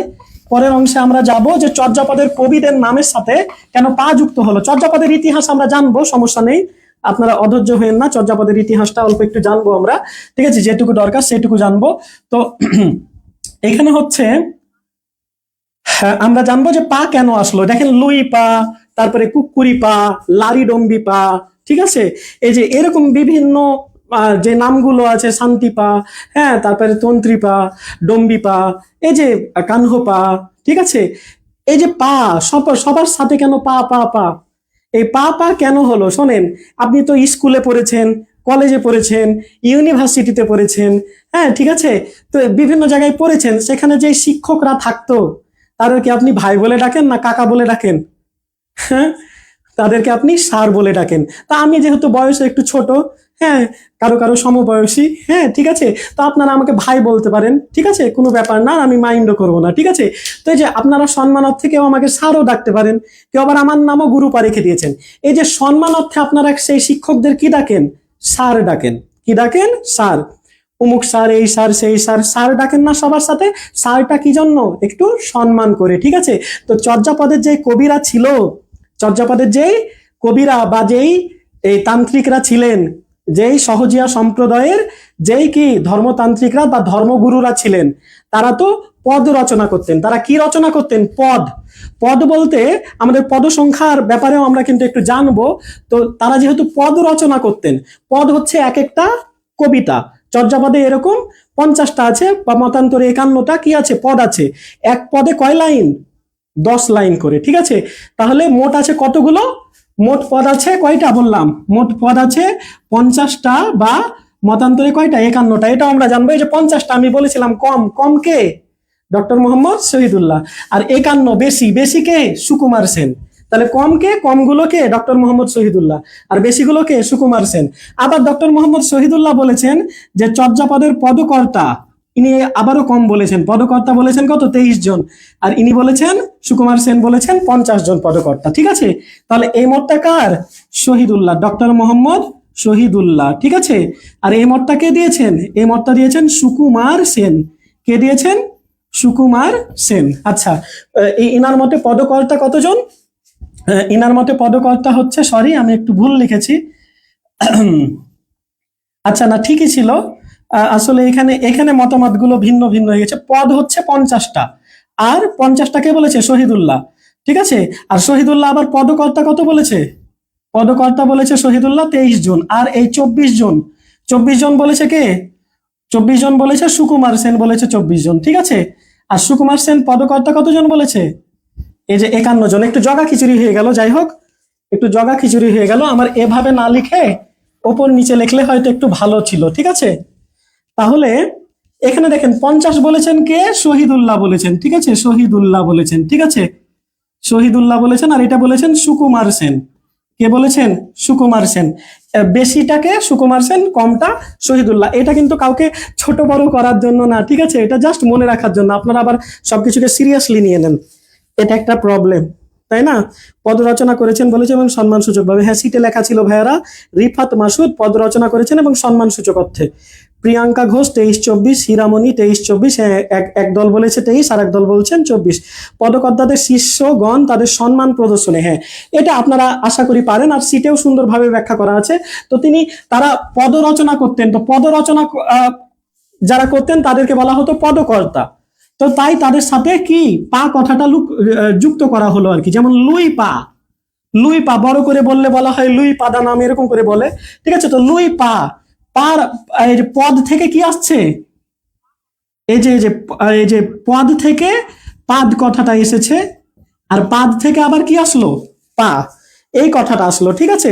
তো এভাবে আসলে সম্মান সূচক অর্থে বা তারা পদ রচনা করতেন, এই অর্থে তাদেরকে কি, যারা একটু ধর্ম কর্মের সাথে জড়িত, আমাদেরও যে বিভিন্ন যে যারা ধর্মগুরু আছে মুসলমান ধর্মে বা ইসলাম ধর্মে, যে ইয়া আমাদের যে আর কি হুজুর বা যারা আছেন আর কি, ইমাম সাহেব যারা আছেন, তারাকে তো আমরা কি যথেষ্ট সম্মান করি, শ্রদ্ধা করি, তাই না? সেমভাবে বিভিন্ন ধর্মের যে ধর্মযাজকরা আছেন বা বিভিন্ন ধর্মগুরুরা আছেন, তারাও তো কি যথেষ্ট সম্মান শ্রদ্ধা পান। এই সম্মান শ্রদ্ধা অর্থে আর কি এটা বলা হয়েছে। শহীদুল্লাহ স্যার কম কম সব সময়, আরমান হোসাইন, জি ভাইয়া। তো এখানে এটা নিয়ে একটা প্রবলেম হয়েছিল, এই যে ইনি বলেছেন 50টা আর ইনি বলেছেন 51টা, ইনি বলেছেন 23টা, ইনি বলেছেন 24টা। এখন এই প্রবলেমটা কেন হলো, এই প্রবলেমটা আমি আপনাদেরকে বলি। এই প্রবলেমটা এখানে আপনারা একটু দেখেন। লারি ডম্বিপা নামটা কি, লারি ডম্বি পা, কি নামটা বললাম, লারি ডম্বিপা। তো এই লারি ডম্বিপা কি করেছিলেন, লারি ডম্বিপা আসলে এই লারি ডম্বিপার নামটা আসলে পাওয়া গেছে, ঠিক আছে, কিন্তু তার আসলে কোনো পদ পাওয়া যায়নি, বেশ কিছু পদ পাওয়া যায়নি, আবিষ্কৃত আর অনাবিষ্কৃত পদগুলো আমরা পড়বো। তো লারি ডম্বিপার নাম পাওয়া গেছে শুধু, তার রচিত কোনো পদ পাওয়া যায়নি। তার জন্য এই যে ডক্টর মোহাম্মদ শহীদুল্লাহ বলছেন যে ওনার যেহেতু কোনো পদই পাওয়া যায়নি, তাহলে উনি কি নয়, কোনো কবি না বা পদকর্তা না, তাই তিনি 23টা ধরেছেন। হ্যাঁ, আর সুকুমার সেন বলেছেন যেহেতু ওনার নাম আছে সেহেতু নিশ্চিতভাবে কি উনি একটা পদ রচনা করেছেন, তাই তার পদের সংখ্যা কত না, তাই তাই পদকর্তার সংখ্যা 24 জন, ঠিক আছে। সিমিলারলি ইনি যেহেতু পদ রচনা করেননি, লারিডম্বি পাদ যেহেতু পদ পাওয়া যায়নি, তাই প্রাপ্ত পদ কয়টা বা আবিষ্কৃত মানে পদ সংখ্যা শহীদুল্লাহ স্যার ধরেছেন কয়টা, 50টা, আর সুকুমার সেন ধরেছেন 51টা, ঠিক আছে। যেহেতু ওইটা সেটা পাওয়া যায়নি, তো পাওয়া যায়নি তাই ধরবো কেন, এই এই মতামতটা হচ্ছে শহীদুল্লাহ স্যারের। আর সুকুমার সেন সেটা যেহেতু নাম আছে তাই ডেফিনেটলি তিনি কি একজন পদকর্তা, এই হিসাবে আর কি নামটা এসেছে, ঠিক আছে। তো এই এটা আশা করি বুঝেছেন। আচ্ছা, শহীদুল্লাহ স্যার কম, আচ্ছা ঠিক আছে। আর কোনো কমেন্ট নেই, আশা করি আমরা পরের অংশে চলে যাই। পা কেন হয়েছে, আর এখানে হচ্ছে আমরা এবার চর্যাপদ আবিষ্কারের একটু ইতিহাস জানি। আমরা চর্যাপদের বয়স জানলাম, চর্যাপদ কাকে বলে বা চর্যাপদ জিনিসটা কি, চর্যাপদের যেই শব্দটার আমরা বিশ্লেষণ করলাম, উচ্চারণ বিশ্লেষণ করেছি, অর্থ বিশ্লেষণ করেছি, ঠিক আছে। চর্যাপদ আবিষ্কারকর্তা কে, মহামহোপাধ্যায় হরপ্রসাদ শাস্ত্রী। তো মহামহোপাধ্যায় আসলে উনার কি, উনাকে এই উপাধিটা দেওয়া হয়েছে, উনার নাম আসলে হরপ্রসাদ শাস্ত্রী, ঠিক আছে। তো চর্যাপদ আবিষ্কারের ইতিহাস জানবো আমরা। তো আমাদের যেই তৎকালীন সময়টা, সেখানে কিন্তু উপনিবেশিক আমল ছিল আমাদের। এই ভারতীয় উপমহাদেশে কারা ছিল, ব্রিটিশরা ছিল। তো এই 1980 সালের দিকে আর কি, 1980 সালের দিকে রাজেন্দ্রলাল মিত্র, কি নামটা বললাম আপনাদের সিটে আছে, একটু দেখে নিবেন, আমি একটু এই জিনিসটা একটু বেশি করে পড়াবো না। রাজেন্দ্রলাল মিত্র নামটা কি বললাম, আচ্ছা এই অংশটুকু বাদ দিয়ে দিলাম। রাজেন্দ্রলাল মিত্র, রাজেন্দ্রলাল মিত্র তিনি কি করলেন, ওই ব্রিটিশদেরও পৃষ্ঠপোষকতা ছিল, উনার যে শুধু এমনি নিজেই ইচ্ছা হয়েছে যে উনি এটা আবিষ্কার করতে চান, বাংলা সাহিত্যের ইতিহাস জানতে চান, এরকম তো ব্যাপার তো ছিল অবশ্যই। পাশাপাশি সেখানে ব্রিটিশদেরও কিন্তু পৃষ্ঠপোষকতা ছিল যে হ্যাঁ বাংলা সাহিত্যের আসলে ইতিহাসটা কি, অ্যাকুরেট যেই বাংলা সাহিত্যটা কোথা থেকে এসেছে সেটা জানা দরকার। তো তার জন্য তারা অনেক আর কি পৃষ্ঠপোষকতা করেছে। অবজেক্টিভের কি পিডিএফ দিবেন, মাহমুদুল হাসান? হ্যাঁ অবজেক্টিভের পিডিএফ দিব ভাইয়া। আসসালামু আলাইকুম ভাই, ভাই প্রথম লেকচারে রেকর্ডেড ক্লাস আপলোড, হ্যাঁ অবশ্যই রেকর্ডেড ক্লাস আপডেট করবো ভাই, তবে একটু ব্যস্ত ছিলাম আমি, ইনশাল্লাহ কালকের মধ্যে পেয়ে যাবেন ইনশাআল্লাহ, ঠিক আছে। আপনারা কোনো টেনশন করবেন না, কারণ আপনাদের দায়িত্ব নিয়েছি আমি, তাই আপনাদের আর কোনো প্যারা আছে, আপনাদের একটাই প্যারা, আপনারা পড়বেন, কিন্তু আপনাদের এই জিনিসটা শেষ করে দেওয়া আমার নৈতিক দায়িত্ব হয়ে পড়েছে, হ্যাঁ গুরু দায়িত্ব হয়ে পড়েছে। এটা ছাড়া আমার আর কোনো কি নাই, আর কোনো আমার আর নাই। আচ্ছা, তিনি বলছেন যে 1980 সালে তো আমরা উপনিবেশিক ছিলাম না, 1982 সালে উনি গ্রন্থটা প্রকাশ করেছেন, কিন্তু এই এই প্রক্রিয়াটা কিন্তু চলমান ছিল। এই প্রক্রিয়াটা চলমান ছিল। এই প্রক্রিয়াটা তো মনে করেন আপনি বলবেন তাহলে 1861 সালে কি হলো, রবীন্দ্রনাথ ঠাকুর জন্মগ্রহণ করলো, কিন্তু রবীন্দ্র যুগ শুরু হয়েছে কবে থেকে? রবীন্দ্র যুগ শুরু হয়েছে কবে থেকে বলেন? 1900 কত সালে? 1941 সাল থেকে। তাহলে এটা কিভাবে সম্ভব? ঠিক আছে, 1901 থেকে 1941 সাল পর্যন্ত, সরি, তাহলে এখানে তো মাঝে অনেক গ্যাপ হয়ে গেল। ওনার জন্ম কখন? আর 1901 সালের দিকে কি তখন রবীন্দ্র যুগ শুরু হলো। তাহলে ব্যাপারটা মানে রবীন্দ্রনাথ তো জন্ম হওয়ার পরই রবীন্দ্রনাথ হয়ে আর কি এসেছিলেন না, না, তাকে সেই ক্ষেত্রটা সৃষ্টি করতে হয়েছে। মানে ইনিশিয়ালি ব্রিটিশদের ছিল আর কি, পৃষ্ঠপোষকতা ছিল এটাতে, হ্যাঁ, যে এই আবিষ্কারের পক্ষে। ঠিক আছে। আচ্ছা স্যার, প্রশ্নের অপশনে যদি 50-51 থাকে, ভাই এ যাবৎ পর্যন্ত কোনো প্রশ্নেই 50-51 ছিল না বা 23-24 ছিল না। প্রশ্নকর্তারাও এটা বুঝেন, ঠিক আছে, ওনাদেরও এই মগজে এটা আছে। ঠিক আছে ভাই, তাই প্রশ্নকর্তারা দিলে 50 দিবে আর দিলে 51 দেবে। আমরা কিন্তু এটা প্রশ্ন আমরা সলভ করব, তখন দেখবেন, ঠিক আছে, কোনো প্রবলেম নাই, সেটাও আমরা দেখব। ঠিক আছে, তো আমরা পরের অংশে চলে আসি। তো রাজা রাজেন্দ্রলাল মিত্র, কার কথা বলছে? রাজা রাজেন্দ্রলাল, রাজেন্দ্রলাল মিত্র। এই ব্যাপারটা আপনাদেরকে ক্লিয়ার হলো না? যে আপনারা ওই এক আপু না এক ভাইয়া কমেন্ট করেছেন যে যখন 1980 সালের দশক, তখন তো আমরা উপনিবেশিক শাসনের আমলে ছিলাম না, কারণ হয়েছে তো কত, ভারত পাকিস্তান স্বাধীন হলো কত সালে? 1947 সালে, 14 আগস্ট আর 15 আগস্ট। তার এই গ্রন্থ রচনা হলো কত সালে? 82 সালে। এই যে রাজা রাজেন্দ্রলাল মিত্রের যে গ্রন্থটা সংস্কৃত বুদ্ধিস্ট লিটারেচার ইন নেপাল, সেই গ্রন্থটা কি 1982 সালে, তিনিও নেপালে বেশ কয়েকবার ভ্রমণ করেছেন, তো 1982 সালে এটা আবিষ্কার হলো, মানে সরি প্রকাশিত হলো। এই গ্রন্থটা যখন প্রকাশিত হলো, যে সংস্কৃত বুদ্ধিস্ট লিটারেচার ইন নেপাল, এই গ্রন্থটা যখন প্রকাশিত হলো, আপনাদের সিটে আছে, একটু দেখে নিন। তো এই গ্রন্থে কিন্তু একটু আকার ইঙ্গিতে মানে রাজেন্দ্রলাল মিত্র বলেছিলেন যে বাংলা সাহিত্যের সাথে এই নেপালে যে প্রাপ্ত পুঁথিগুলো, এখানে রাজা রাজেন্দ্রলাল মিত্রের বইয়ে তো আর এমনি কিছু ছিল না, এমনি বাতাস ভরা ছিল না, বা হ্যাঁ, ওখানে তো কিছু ক্লু ছিল, তথ্য, বিভিন্ন তথ্যগুলো উনি যেগুলো আহরণ করেছিলেন বিভিন্ন সময়ে, সেগুলো তিনি দিয়েছিলেন। তো সেটা পড়ে আর কি পরবর্তীতে হরপ্রসাদ শাস্ত্রী তার উপরে এই দায়িত্বটা পড়ে। তো উনি তখন তার প্রিভিয়াস যে গবেষণাগুলো সেগুলো পড়ার সময় কিন্তু সেখানে ক্লু পেয়েছিলেন যে এটা আসলে কি হতে পারে। এটার সাথে 1982 সালে রাজেন্দ্রলাল মিত্র যেই বইটা আছে, তো রাজেন্দ্রলাল মিত্র পরে আর কি বইটা পাবলিশ হওয়ার পর, এই যে সংস্কৃত বুদ্ধিস্ট লিটারেচার ইন নেপাল, এই বইটা পাবলিশ হওয়ার পর কিন্তু তিনি মারা যান। তো মারা যাওয়ার পরে এই রাজেন্দ্রলাল মিত্রের মারা যাওয়ার পরে কিন্তু এই দায়িত্বটা পরে কার? হরপ্রসাদ শাস্ত্রীর ওপর। তো হরপ্রসাদ শাস্ত্রীর আর কি ছিল, উপাধি কি ছিল বলেন? মহোপাধ্যায়। এই মহামহোপাধ্যায় হরপ্রসাদ শাস্ত্রীর ওপর এই কি দায়িত্বটা পড়লো। তো হরপ্রসাদ শাস্ত্রী কি করলেন? এই মহামহোপাধ্যায় হরপ্রসাদ শাস্ত্রী কি করলেন? হরপ্রসাদ শাস্ত্রী তিনি নেপালে গেছেন টোটাল 3 বার। প্রথমে গেছেন 1900 কত সালে বলেন তো আপনারা? 97 সালে গেছেন। কত সালে গেছেন? 1997 সালে হরপ্রসাদ শাস্ত্রী প্রথমে নেপালে গেছেন। নেপালে যাওয়ার পরে তিনি অল্প কিছু পুঁথি সংগ্রহ করতে পেরেছেন, তবে সেগুলো সন্তোষজনক ছিল না। পরে 1 বছর পর উনি 1998 সালে আরেকবার গেছেন। কবে? একবার 1997 সালে আর একবার 1998 সালে। তো সেবারও খুব বেশি সন্তোষজনক কিছু হয়নি। পরবর্তীতে আমাদের তৃতীয় যে সালটা, সেটা একটু বেশি ভালোভাবে মনে রাখা লাগবে।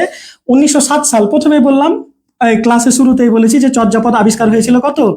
1907 সালে। কি নামে? চর্যাচর্য বিনিশ্চয় নামে। কি নামে আবিষ্কার হয়েছিল? চর্যাচর্য বিনিশ্চয় নামে যে চর্যাপদ কি হলো? আবিষ্কার হলো। ঠিক আছে, চর্যাচর্য বিনিশ্চয় নামে উনি নেপালে যখন গিয়েছিলেন, নেপালে যাওয়ার পর নেপালের যে রাজ দরবার, সেই যে লাইব্রেরি, রয়্যাল লাইব্রেরি, যেটা মানে রাজাদের যে লাইব্রেরি, সেই লাইব্রেরি থেকে তিনি এই যে চর্যাপদটা কি আবিষ্কার করেন। তবে চর্যাপদ আবিষ্কার করেছিলেন সেটা কিন্তু চর্যার মূল কপিটা না, সেটা কিন্তু একটা মানে সেটা একটা নকল, মানে সেটা চর্যাপদ থেকে আর কি কপি করা। ঠিক আছে, চর্যাপদ থেকে কপি করা। কি পেয়েছিলেন 1907 সালে? এই চর্যাপদটা পেলেন কে? হরপ্রসাদ শাস্ত্রী পেলেন। তো হরপ্রসাদ শাস্ত্রী শুধু চর্যাপদ পেয়েছিলেন এটা কিন্তু না, তিনি আরো 3টা গ্রন্থ পেয়েছিলেন। একটা ছিল ডাকার নব, চর্যাপদ সহ আরো 3টা গ্রন্থ পেয়েছিলেন। গ্রন্থগুলো কি বললাম? ডাকার নব ছিল, আর 1907, 1897 আর 1898। আচ্ছা, আমার একটু ভুল হয়ে গেছে, আমি এখানে দুঃখ প্রকাশ করছি। এটা আসলে 1800 ছিল, আমি ভুল লিখেছি। থ্যাংক ইউ আপু। আচ্ছা, এটা 1898 ছিল, 1907 যেহেতু, আর এটা 1900 সাল কি করে হয়? আচ্ছা, একটু ক্ষমা করবেন। আচ্ছা, তো চর্যাপদ আবিষ্কার করেছিলেন আর ডাকার নব আবিষ্কার করেছিলেন। আর একটা ছিল দোহা কোষ।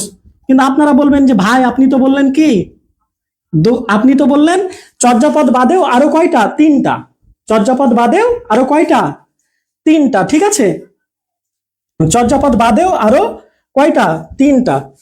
আচ্ছা আচ্ছা, এগুলো সবগুলো ই হবে, আমি একটু ভুল করেছি, 1882 হবে। ঠিক আছে, চর্যাপদ বাদে আরো কয়টা ছিল? ডাকার নব ছিল, দোহা কোষ ছিল, আর চর্যাপদ ছিল। দোহা কোষ আবার 2টা আছে।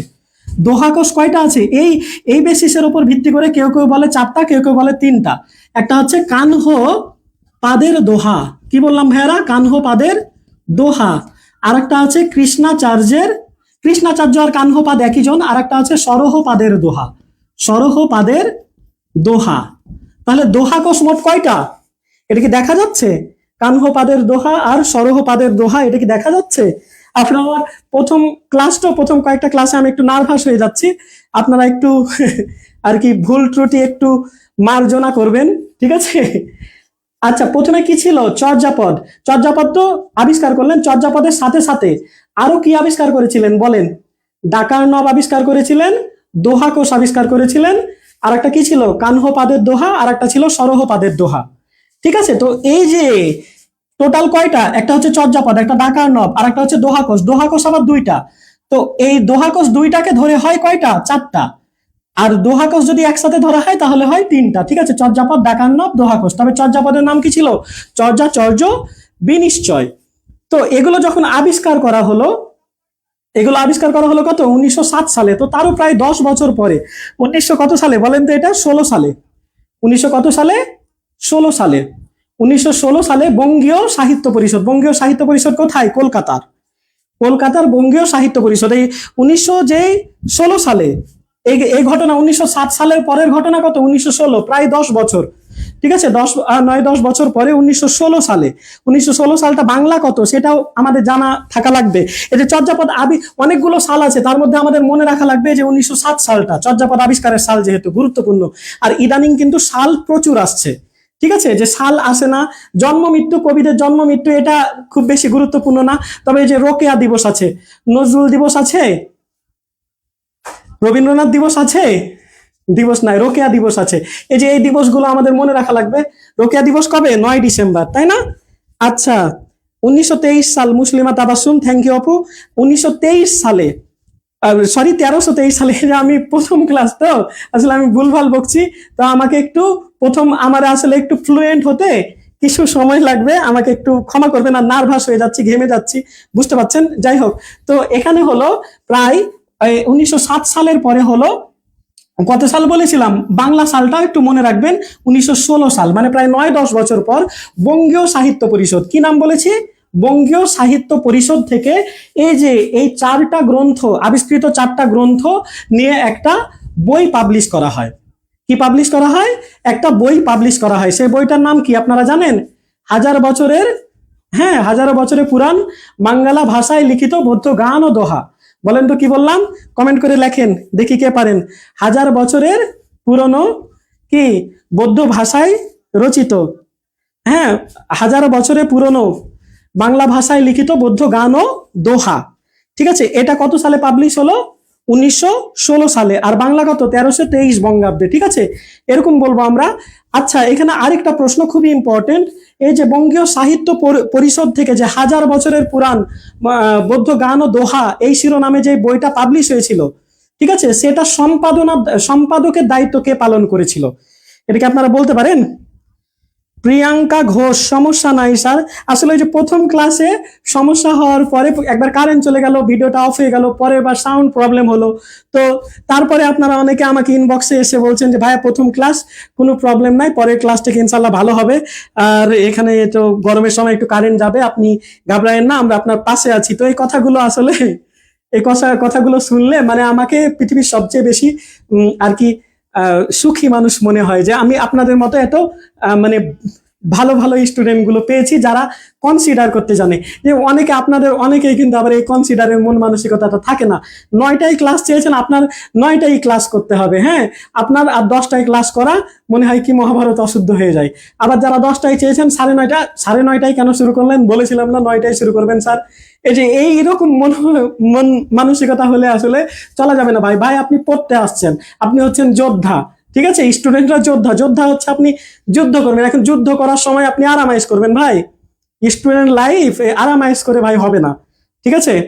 আচ্ছা যাই হোক, তো 1923 সালে এখানে আমি উত্তরগুলো পাচ্ছি। একটা কামরুন নাহার, থ্যাংক ইউ আপু। হরপ্রসাদ শাস্ত্রী, তাহলে এই যে বঙ্গীয় সাহিত্য পরিষদ থেকে আপনাদের সিটে লেখা আছে বঙ্গীয় সাহিত্য পরিষদ কত ইংরেজিতে, এই সালগুলো কিন্তু মনে রাখবেন। আই রিপিট, এই সালগুলো মনে রাখবেন। 1923 সাল, আর এই পাশে 1926, আর এই পাশে 1323 সাল। এই সালগুলোতে কি করা হয়েছিল? এই যে 1000 বছরের পুরাণ, হ্যাঁ, যেই সাহিত্যটা সেটা প্রকাশ হয়েছিল 1916 সালে বঙ্গীয় সাহিত্য পরিষদ থেকে। 1000 বছরের পুরনো বাংলা বৌদ্ধ গান ও দোহা এই শিরোনামে, আর এটা সম্পাদক ছিলেন হরপ্রসাদ শাস্ত্রী। 1000 বছরের পুরাণ, মুসলিমা তাবাসসুম, প্রিয়াঙ্কা ঘোষ।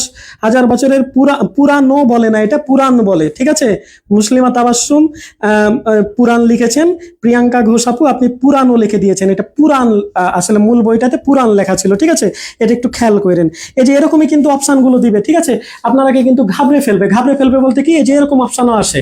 আপনারা বিভিন্ন প্রশ্নগুলো যখন সলভ করাবো তখন দেখবেন যে প্রাচীন যুগের ব্যাপ্তি কত, 650 থেকে 1200।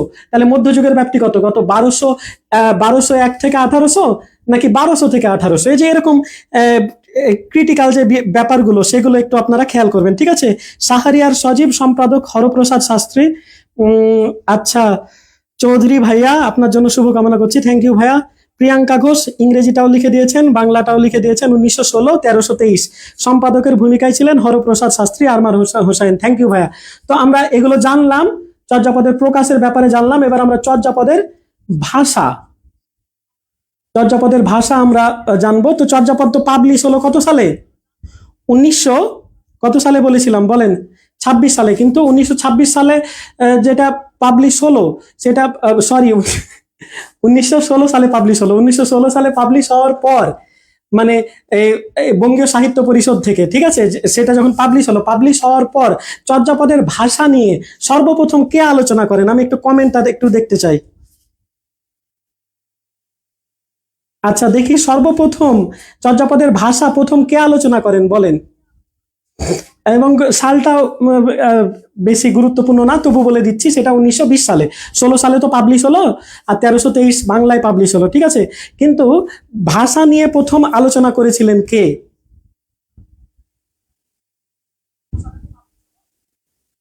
চর্যাপদের ভাষা নিয়ে কামরুন নাহার বলছেন সুনীতি কুমার না আপু, সুনীতি কুমার না। চর্যাপদের ভাষা নিয়ে প্রথম আলোচনা করেছিলেন কে? সুনীতি কুমার। 1907। এতক্ষণে 1907 কি গো ভাইয়া? নির্ঝর উৎসুক। আচ্ছা, চর্যাপদের ভাষা নিয়ে প্রথম আলোচনা করেছিলেন বিজয় চন্দ্র মজুমদার। তার মতে ছিল কি, এটা উড়িয়া ভাষা থেকে, ঠিক আছে? তো একটা খাজানা পাওয়া গেলে, একটা কিছু পাওয়া গেলে সবাই তো দাবি করবে কি, এটা আমার, ঠিক আছে? তো জিনিস যে আপনার, প্রমাণ করা লাগবে না? জিনিস যে আপনার সেটা কি প্রমাণ করা লাগবে, নাকি এমনি গায়ের জোরে নিয়ে নেবেন? তো বিজয় চন্দ্র মজুমদার বলল এটা উড়িয়া ভাষায়। কি ভাষায় বলেছিলেন? উড়িয়া ভাষায়। তারপরে আরো আছে অনেকেই। এখানে চর্যাপদের ভাষাগুলো আসলে বিশ্লেষণ করলে দেখা যায় এখানে হিন্দি ভাষা আছে, ঠিক আছে, বাংলা ভাষা আছে, উড়িয়া ভাষা আছে, ঠিক আছে, অসমিয়া, আসাম যেটা অসমিয়া ভাষা আছে, ঠিক আছে? এই যে এরকম বিভিন্ন ভাষা আছে, ঠিক আছে? এই ভাষাগুলোর মধ্যে এই যে হিন্দি যিনি ভাষাবিদ একজন আছেন রাহুল সংস্কৃতায়ন, তিনিও কি বলছিলেন যে এটা হিন্দি ভাষা থেকে আগত, ঠিক আছে, ঠিক আছে, হিন্দি ভাষা থেকে আগত এরকম বলছিলেন। তো হরপ্রসাদ শাস্ত্রী তো আবিষ্কার করে বিপদে পড়ে গেছে। হরপ্রসাদ শাস্ত্রী কি করলেন, আবিষ্কার করে বিপদে পড়ে গেলেন যে সবাই এই দাবি দাবি করে এটা আসলে কার ভাষা। তো হরপ্রসাদ শাস্ত্রী বলেছিলেন যে এই ভাষাটা আসলে এই ভাষা কি ভাষা বলেছিলেন সেটা আপনারা একটু কমেন্ট করে জানান তো। হরপ্রসাদ শাস্ত্রী আসলে চর্যাপদের ভাষার ব্যাপারে কি বলেছিলেন, যে চর্যাপদের ভাষা কেমন, চর্যাপদের ভাষা কেমন সেটা হরপ্রসাদ শাস্ত্রী কি বলেছিলেন বলেন।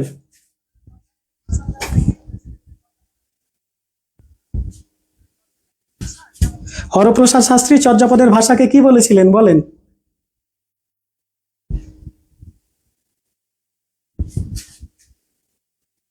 আলো আধারী ভাষা, আচ্ছা একটা উত্তর পেয়েছি।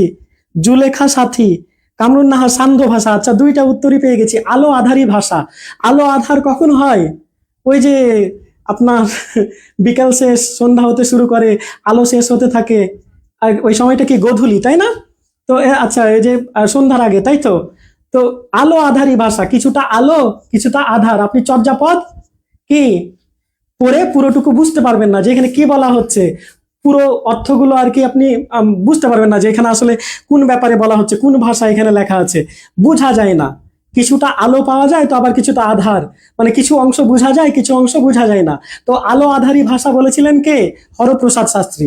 কে হরপ্রসাদ শাস্ত্রী, কে সেই আবিষ্কারক। কত সালে আবিষ্কার করেছেন, 1907 সালে। তার আগে কত সালে গেছেন, 1897 একবার, আর আরেকটা 1898, ঠিক আছে। আর আবিষ্কার করলো কত সালে, 1907 সালে, পাবলিশ হলো 1916 সালে। আচ্ছা আলো আধারী ভাষা, এবং আরেকটা ভাষা বলেছিলেন সান্ধ্য ভাষা। সন্ধ্যার সময় তো কি খুব বেশি সবকিছু স্পষ্ট হয় না, আস্তে আস্তে ট্রান্সপারেন্ট আবরণ পড়তে থাকে অন্ধকারে, তাই না? তো এটাই হচ্ছে কি সান্ধ্য ভাষা, পুরোপুরি বোঝা যায় না এরকম। আচ্ছা চর্যাপদের ভাষাকে বঙ্গ কামরূপী কে বলেছেন, দেখি কমেন্ট করে জানান। চর্যাপদের ভাষাকে বঙ্গ কামরূপী ভাষা কে বলেছিলেন বলেন। চর্যাপদের যে ভাষা এটাকে বঙ্গ কামরূপী কে বলেছেন। আচ্ছা হরপ্রসাদ শাস্ত্রী সান্ধ্য ভাষা বলেছেন, এই উত্তর দিয়েছেন আরমান হোসেন ভাইয়া, মুসলিমা তাবাসসুম, এস এম স্বর্ণা, কামরুন নাহার, জুলেখা সাথী, সবাই উত্তর দিয়েছেন। চৌধুরী ভাইয়া, আরমান হোসেন ভাইয়া, জহরুল ইসলাম রাকিব ভাই, রিফাত মাসুদ ভাই, প্রিয়াঙ্কা ঘোষ, নির্ঝর উৎসুক, সুমাইয়া সারিকা, জয় বিশ্বাস সান্ধ্য ভাষা। আচ্ছা এবার আপনারা বলেন যে এই যে বঙ্গ কামরূপী চর্যাপদের ভাষাকে যে বঙ্গ কামরূপী ভাষা বলা হয়েছে সেটা কে বলেছেন। ডক্টর মোহাম্মদ শহীদুল্লাহ, অলরেডি উত্তর পেয়ে গেছি। জুলেখা সাথী, কামরুন নাহার, মুসলিমা তাবাসসুম, সাখাওয়াত হোসাইন শহীদুল্লাহ, প্রিয়াঙ্কা ঘোষ শহীদুল্লাহ, তিয়াশা রয় শহীদুল্লাহ, আরমান হোসেন শহীদুল্লাহ, মাহমুদা আক্তার, না না না, সুনীতি কুমার না আপু, সুনীতি কুমারের ব্যাপারটা আলাদা। বঙ্গ কামরূপী কিন্তু একেবারে আমরা যে বাংলা সেই বাংলা না, বাংলার অব্যবহৃত একটা পূর্বের রূপ আছে। আমি ওই যে বাংলা ভাষার পরিচয় ব্যাকরণ অংশে এটা আলোচনা করব, ঠিক আছে, নেক্সট ক্লাসে থাকবেন। বঙ্গ কামরূপী, বাংলা, প্রাকৃত, অনার্য এগুলোর কিন্তু বিভাজন আছে, মানে এগুলো সেম না, ঠিক আছে। আবার প্রাকৃতরও বিভাজন আছে, প্রাকৃতরও সেকশন আছে, মগধ প্রাকৃত নাকি গৌরীয় প্রাকৃত, এগুলো আমরা জানবো, এখন আপনাদের ব্রেন ওয়াশ করবো না এগুলো নিয়ে। শহীদুল্লাহ বলেছেন বঙ্গ কামরূপী। তো তখন দেখছে সবাই একটু ঝগড়া অবস্থা হয়ে গেছে, ওই যে রাহুল সংস্কৃতায়ন বলছে কি হিন্দি ভাষা, ঠিক আছে, তারপরে যে বিজয়চন্দ্র মজুমদার কি বললো উড়িয়া ভাষা, ঠিক আছে। তো এই যে আর আবিষ্কারক হরপ্রসাদ শাস্ত্রী কি বললো, বিভিন্ন যেই ভাষাগুলো, এই ভাষাগুলোর পণ্ডিতরা নিজেদের দাবি করছিল। তখন ডক্টর মোহাম্মদ শহীদুল্লাহ বললো যে ছোট ভাই তোমরা আর ঝগড়া করো না, এটা হচ্ছে বঙ্গ কামরূপী ভাষা, মানে বঙ্গ কামরূপী ভাষাটা থেকেই আর কি এই ভাষাগুলো কম বেশি উদ্ভব হয়েছে এরকম আর কি। এই ভাষাগুলোর একটু পূর্বের অবস্থা, যেটা অপভ্রংশ আছে, বঙ্গ কামরূপী আছে, এগুলোর ব্যাপারে আমরা জানবো। তো সেই ভাষা থেকে এসেছে, তখন কিছুটা এই ঝগড়াটা কি থামানো গেল। তবে এই ব্যাপারটা নিয়ে কিন্তু তখনও নিরন্তর গবেষণা চালাচ্ছিলেন। কে চালাচ্ছিলেন বলেন। তখনও কিন্তু থেমে থাকেননি বা দমে যাননি। কে দমে যাননি, তখনও কিন্তু গবেষণা চলছিল। এই যে 1916 সালে যে পাবলিশ হলো, 7 সালে আবিষ্কার হওয়ার পর এই সেই 16 সাল থেকে দেখার পরেই নিরন্তর গবেষণা চালাচ্ছিলেন। কে চালাচ্ছিলেন? এবং অবশেষে তিনি প্রমাণ করেই ছাড়লেন। 1916 সালে কি হলো? চর্যাপদ, ওই যে 1000 বছরের পুরাণ, হ্যাঁ, বাংলা ভাষায় লিখিত পদ্য গান ও দোহা, এই গ্রন্থ পাবলিশ হলো। এই গ্রন্থ পাবলিশ হওয়ার কত বছর পর বলেন তো? 1926 সালে। এটা 1926 সালে। এই 1926 সালে কে অকাট্যভাবে প্রমাণ করে দিলেন যে না, আগে তো সবাই শব্দ দেখে, বিভিন্ন শব্দ দেখে, যে এই শব্দটা কি বাংলার, এই শব্দটা অসমিয়ার। এই চর্যাপদের পদগুলো থেকে বিভিন্ন শব্দগুলো দেখা যাচ্ছে যে নিজেদের ভাষায় আছে, তাই এই শব্দটা যেহেতু আমাদের ভাষার, তো এভাবে আর কি করছিল, এক একজন নিজের নিজের ভাষার দাবি করছিল। কিন্তু তিনি প্রথম, এই 1926 সালে তিনিই প্রথম কি করলেন? ভাষাতাত্ত্বিক গবেষণা। কি বলছে? লোট্টো, অ্যাপেক্স, বাটা, এইগুলা হাই কোয়ালিটি ব্র্যান্ড। এটা কোন ব্যাপারে বলা হলো? আচ্ছা, জয় বিশ্বাস। এটা এটা মানে এটা এখানে কি ব্যাপারে বলা হলো ভাইয়া? হ্যাঁ, অহেতুক কোনো কমেন্ট করবেন না, ঠিক আছে? এখানে তো সবাই পড়ালেখা করবেন, মজা তো করব। আগে একটু কিছু শেষ করে ফেলি, তখন আমরা প্রশ্ন সলভ করবো, তখন দেখবেন শুধু মজা আর মজা। কিন্তু এখন আপাতত পড়ার সময় অপ্রাসঙ্গিক কিছু বললেন না। আচ্ছা, 10 বছর পর, 1916 সালে পাবলিশ হলো, 1926 সালে সেটা 10 বছর পরে সেটা কি হলো? কে কে সেটা মানে প্রথমে বলে ফেললেন যে না, এটা অকাট্যভাবে এটা বাংলা। তিনি ভাষাতাত্ত্বিক ভাবে গবেষণা করে, ব্যাকরণগত ভাবে গবেষণা করে তিনি প্রমাণ করেছেন যে না, এটা বাংলা। সেটা বাংলা প্রমাণ করেছেন কে? আরমান হোসেন, সুনীতি কুমার। আচ্ছা, তারপরে আরো চৌধুরী ভাইয়া লিখেছেন। আজ কত সময় ক্লাস হবে? ঘন্টাখানেক ক্লাস হবে ভাইয়া। সমালোচকগণ আলো আধারের ভাষাকে ছন্দ ভাষা বলেছেন। হ্যাঁ ভাইয়া, সমালোচকগণ বলেছেন। আরো সুন্দরভাবে বলতে গেলে রাকিবুল হাসান রাকিব ভাইয়া আরো সুন্দরভাবে সান্ধ্য ভাষা বলেছেন হরপ্রসাদ শাস্ত্রী। আরমান হোসেন, সুনীতি কুমার বলেছেন। কিন্তু যে বইটাতে বলেছেন সেই বইটার নাম জানেন? সেই বইটার নাম বলেন। এই যে হরপ্রসাদ শাস্ত্রী প্রমাণ করেছেন যে চর্যাপদ কি, কিভাবে প্রমাণ করেছেন? হরপ্রসাদ শাস্ত্রী কিভাবে প্রমাণ করেছেন? যদি এরকম প্রশ্ন হয় তাহলে বলবেন যে ভাষাতাত্ত্বিক গবেষণা করে, ঠিক আছে? সেই ভাষার চুলচেরা বিশ্লেষণ করে প্রমাণ করেছেন কি, যেটা বাংলা ভাষা। সরি স্যার, ওইটা অন্য কাউকে দিতে গিয়ে চলে গেছে। হ্যাঁ, ওই যে গার্লফ্রেন্ডকে টেক্সট দিতে যায়, এক স্টুডেন্ট আমাকে দিয়ে দিয়েছে যে জান, আজকে কয়টায় আসবা? এরকম যে আমি তো জান না, আমি তো সার। তো তাদের হয়তো অন্য কোথাও আসার কথা ছিল, তো ওখানে আমি জান হয়ে গেছি। জান, কলিজা, ফুলকা, ফুসফুস, আর কত কিছু হয়ে গেছি।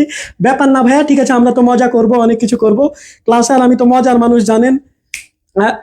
যাই হোক, তো যে বইটাতে উনি এটা প্রমাণ করেছিলেন সেটা হচ্ছে ওডিবিএল। ওডিবিএল এর ফুল ফর্ম কি?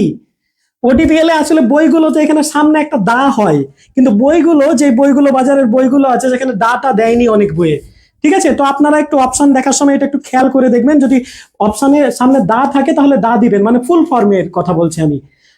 যে দেখি, the origin and the development of Bengali literature, ঠিক আছে?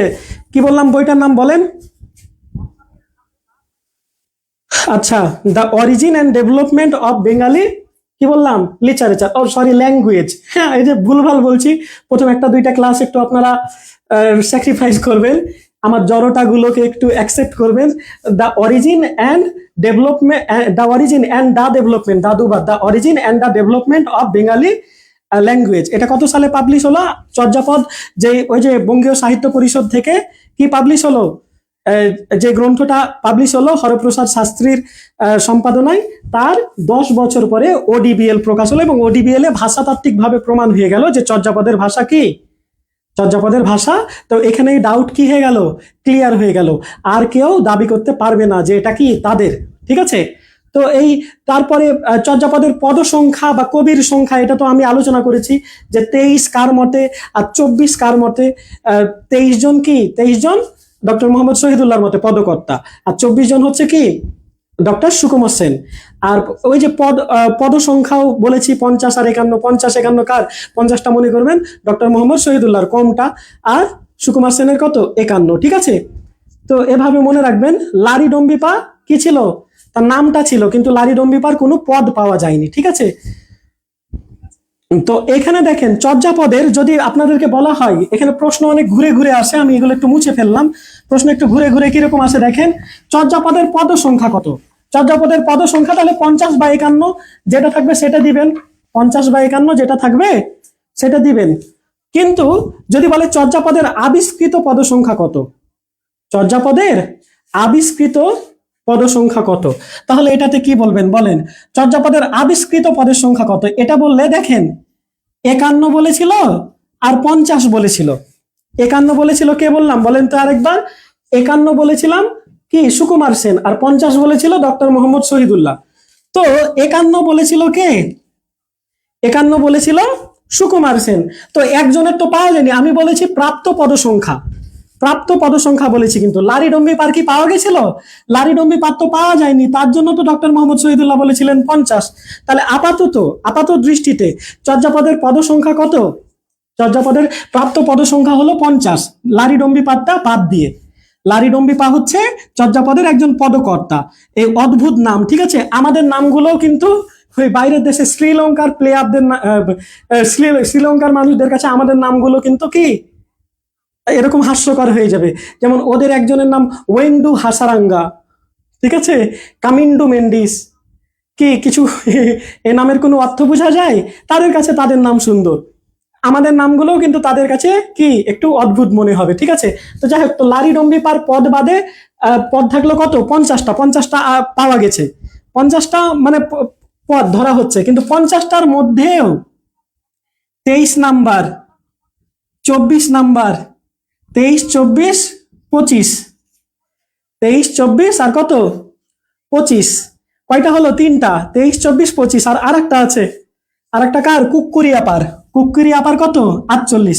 ও ভালো কথা, চর্যাপদের ওইটা পরে আমরা জানবো যে চর্যাপদের কবি হচ্ছে 24 জন, সব মিলে ধরলে যদি আমরা ধরি তাহলে 24 জন। 24 জনের মধ্যে কিন্তু একটাই আপা, সে আপার নাম কি? কুক্কুরিপা, মানে একজন মাত্র নারী। এটা আর কি করা হয়, ধারণা করা হয় যে চর্যাপদের পদকর্তার মধ্যে একজন হচ্ছে নারী, আর বাকি 24 জন কি, সরি বাকি 23 জন হচ্ছে কি পুরুষ। তো এই যে 50টা থাকলো, কিন্তু লারিডম্বি পাতটা বাদ দিয়ে 50টা থাকলো, 50টার মধ্যে আরো 3টা বাদ, এই 3টা সরাসরি বাদ। আর 23 নাম্বার যে পদটা, এই পদটার প্রথম 6 লাইন পাওয়া গেছে। এই যে পদ বললাম আমি কি, পদ বললাম 10 লাইন করে হয়। কত লাইন করে হয়? 10 লাইন করে হয়, ঠিক আছে? 10 লাইন করে হয়। তো 23 নাম্বার যে পদটা, সেই 23 নাম্বার পদটার পাওয়া গেল কতটুকু? প্রথম 6 লাইন পাওয়া গেছে, পরে 4 লাইন পাওয়া যায়নি। তাহলে এটা কি পুরো পরিপূর্ণ পাওয়া গেল? এটা 0.5 পাওয়া গেল। কতটুকু পাওয়া গেল? 0.5, 0.5 বা হাফ পাওয়া গেছে।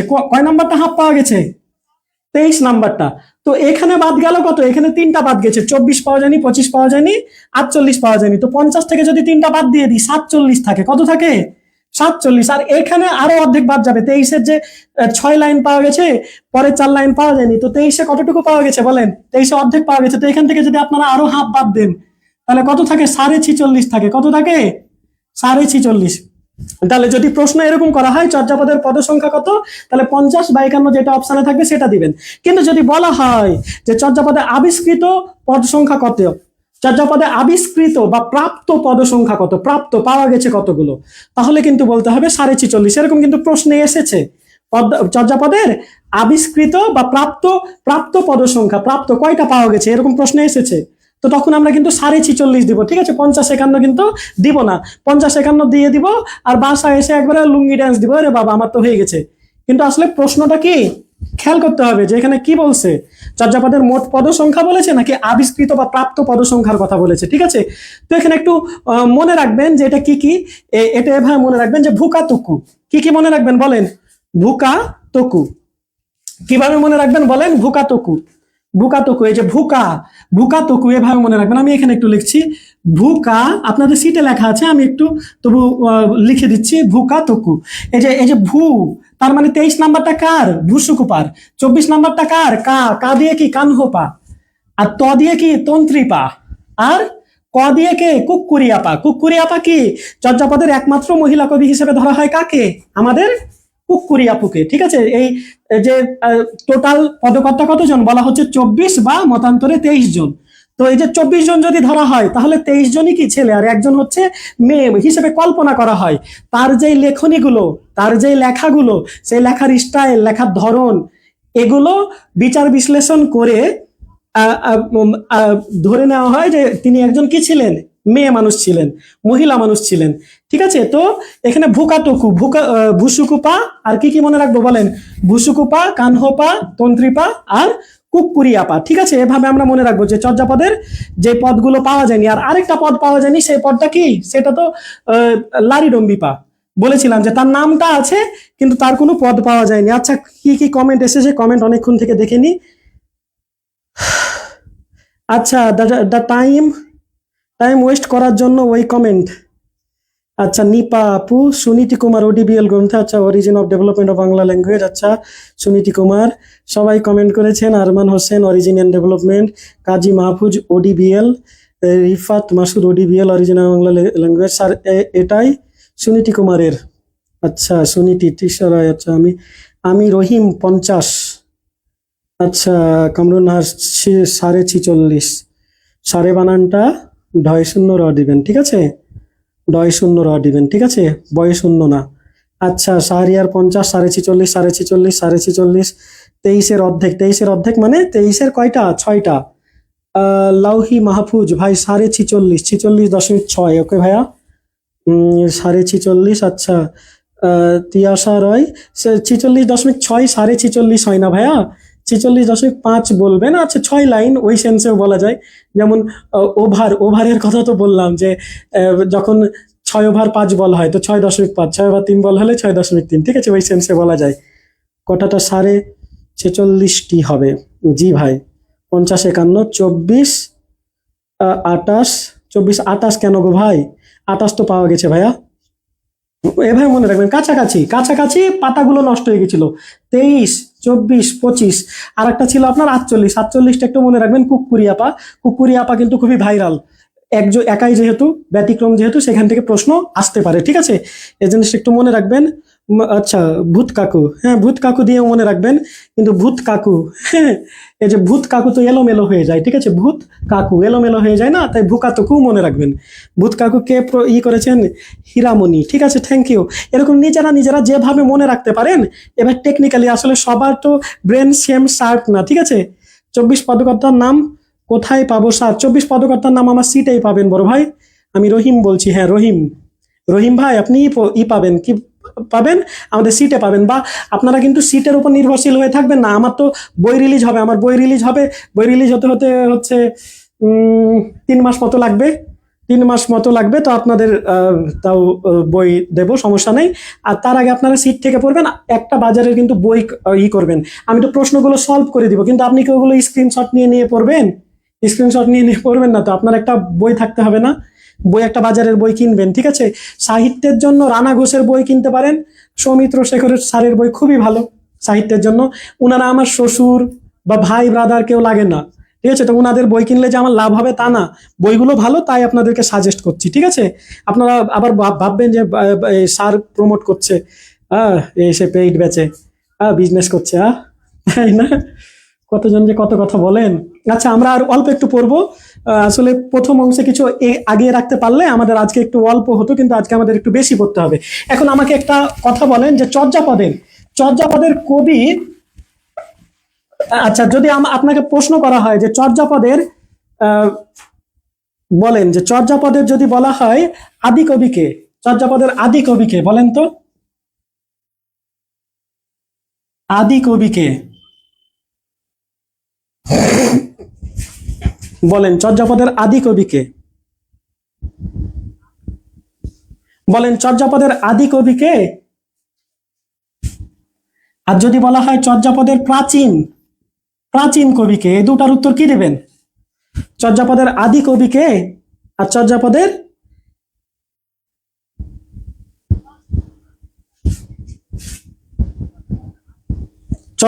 আদি কবি লুইপা কানহোপা কে গো?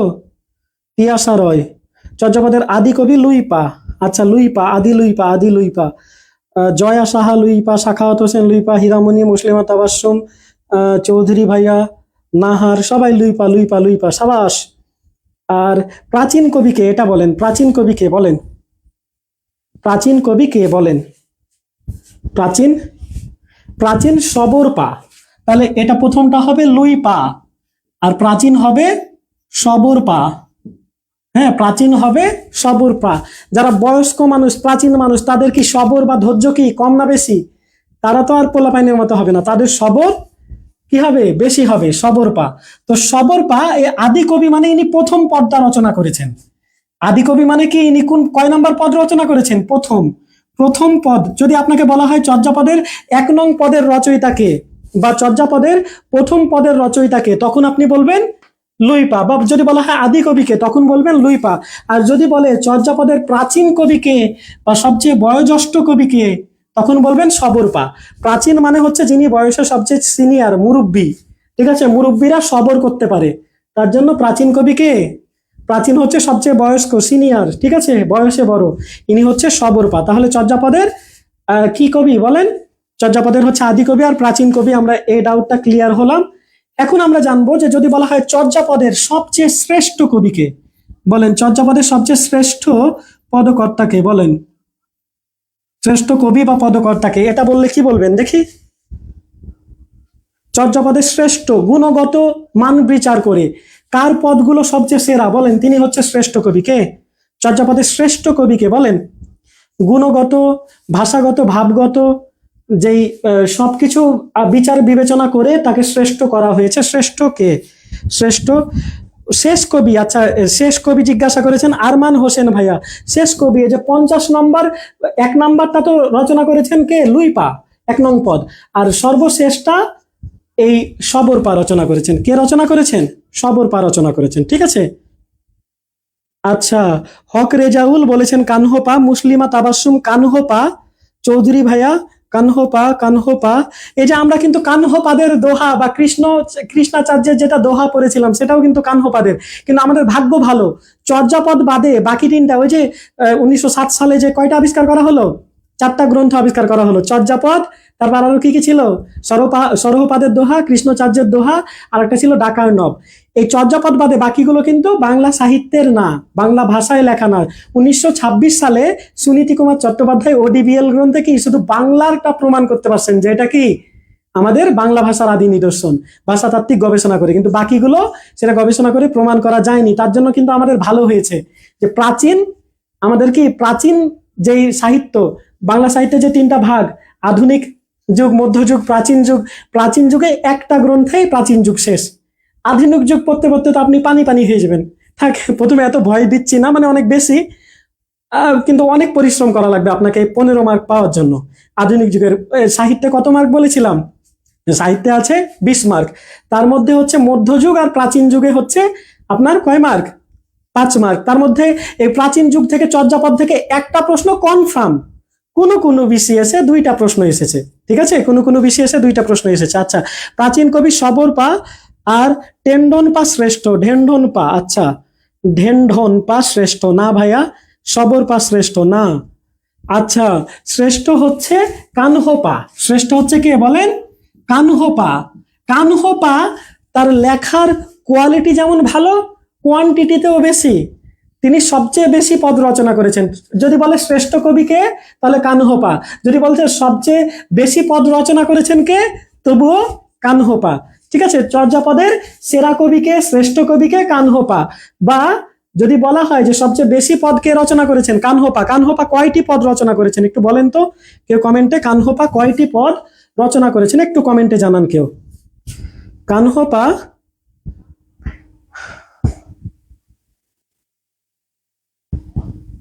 কানহোপা কতটি রচনা করেছেন?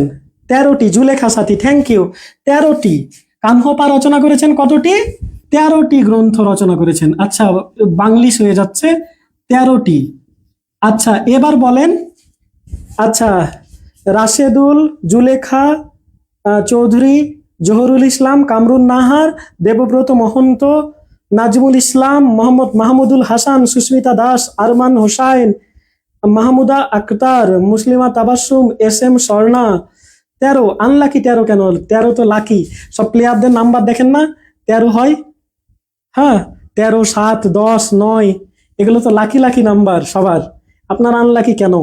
আচ্ছা, চর্যাপদের আধুনিক শ্রেষ্ঠ কবি সরহপা, এগুলো নিয়ে ডাউট আছে ভাইয়া, তবে গুণগত পরিমাণগত দুইটা বিবেচনা করেই কানহপা আমরা উত্তর দিব, ঠিক আছে? আর ডাউট গুলো নিয়েও আমরা আলোচনা করব, ধৈর্য ধরতে হবে, সবুর করতে হবে, সবুরে মেওয়া ফলবে, ঠিক আছে? আচ্ছা দেখি, ক্লাস মনে হয় বড় হয়ে যাচ্ছে, সবার ধৈর্য এতক্ষণ থাকবে কিনা। রাহাত জয়, আমার ভাইয়াকে অনেকক্ষণ পরে দেখলাম। রাহাত জয় হচ্ছে আমার ইউনিভার্সিটির ছোট ভাই, আমার ইউনিভার্সিটির অনেক ছোট ভাই বোন আসলে অ্যাডমিট হয়েছে। আচ্ছা, মাহমুদা আক্তার, খাদিজা আক্তার, রূপা, সবাই 13টা বলেছেন। আচ্ছা, আর বলা লাগবে না, এখন বলেন দ্বিতীয় সর্বোচ্চ কার? দ্বিতীয় সর্বোচ্চ এটা বলতে পারেন কিনা বলেন, দ্বিতীয় সর্বোচ্চ কার? দ্বিতীয় সর্বোচ্চ কার? দ্বিতীয় সর্বোচ্চ কার? আচ্ছা, দ্বিতীয় সর্বোচ্চ সংখ্যাটা বলে দিচ্ছি, 8টা, বলেন দ্বিতীয় সর্বোচ্চ কার? 8টা, কার?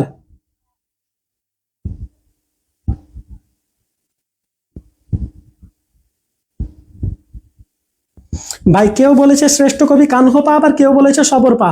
হ্যাঁ ভাইয়া, ধৈর্য ধারণ করতে হবে, আমি সবগুলো আলোচনা করব, ঠিক আছে? আচ্ছা, কমেন্ট পেয়ে গেছি, জুলেখা সাথী, ভুসুকুপা 8টি, হ্যাঁ, চৌধুরী ভাইয়া 8টি, মাহমুদুল হাসান 8টি। আচ্ছা, চর্যাপদের শেষ পদকর্তা তো বলেছি রে ভাইয়া, চর্যাপদের 50 নাম্বার কাকে বললাম?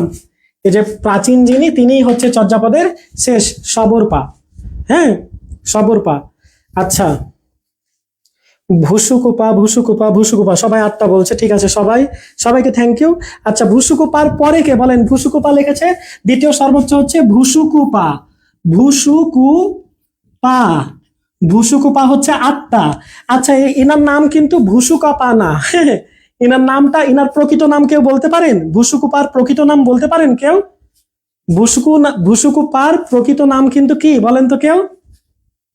ভুসুকুপার প্রকৃত নাম কেউ বলতে পারেন? একটু দেখি, একটু দেখি। দ্বিতীয় সর্বোচ্চ পদকর্তা ভুসুকুপা, 8টা। ভুসুকুপার প্রকৃত নাম কি কেউ পারেন? পারলে ভালো হয়, হ্যাঁ, পারলে ভালো হয়, না তো আমি তো বলে দিব ভুসুকুপার প্রকৃত নাম। এটা আমাদের সিটে নেই, সিট কিন্তু এটা 1 নাম্বার সিট দিয়েছি আপনাদেরকে, 2 নাম্বার সিট কালকে পেয়ে যাবেন, ঠিক আছে? ধৈর্য ধারণ করবেন, 2 নাম্বার সিট কালকে দিয়ে দিব, হ্যাঁ। ওখানে আরেকটু আরো কিছু এমসিকিউ আছে, কিছু ছোট প্রশ্ন দেওয়া আছে, সেগুলো সলভ করতে হবে। ভুসুকুপার প্রকৃত নাম শান্তিপা, সুস্মিতা দাস, ভেরি গুড। আচ্ছা, ভুসুকুপার প্রকৃত নাম হচ্ছে শান্তিপা, বা বলা হয় শান্তিদেব, ওনার না প্রকৃত নাম শান্তিপা, আর একজন আছে, এটা হচ্ছে শান্তিদেব ওনার প্রকৃত নাম। এটা কি দেখা যায় অত দূরে? আচ্ছা, দেখা যায় তো, হ্যাঁ। ভুসুকুপার এই নাম হচ্ছে কত? শান্তিদেব। তো শান্তিদেব ইনি কিন্তু আসলে রাজপুত ছিল, রাজপুত, হ্যাঁ। ইনার বংশ ছিল রাউতু বংশ, রাউতু, রাউতু বংশ, মানে খুবই উচ্চ বংশের ছিল আর কি, আর্থিক অবস্থা খুব ভালো ছিল। কিন্তু এই ভুসুকুপা শুধু কি করতো? এই যে ভুক্তি করত, হ্যাঁ, আর এই যে সুপ্তি, শুধু ঘুমাতো। আর এখানে কি কু, কু মানে কুটিরে থাকতো, কুটিরে থাকতো, কুটির, কুড়ে ঘরে থাকতো। আর এখানে কি, এখানে ছিল ভুক্তি, আর এখানে কি সুপ্তি, সুপ্তি, ঠিক আছে, ভুক্তি, সুপ্তি, আর কুটিরে থাকতো।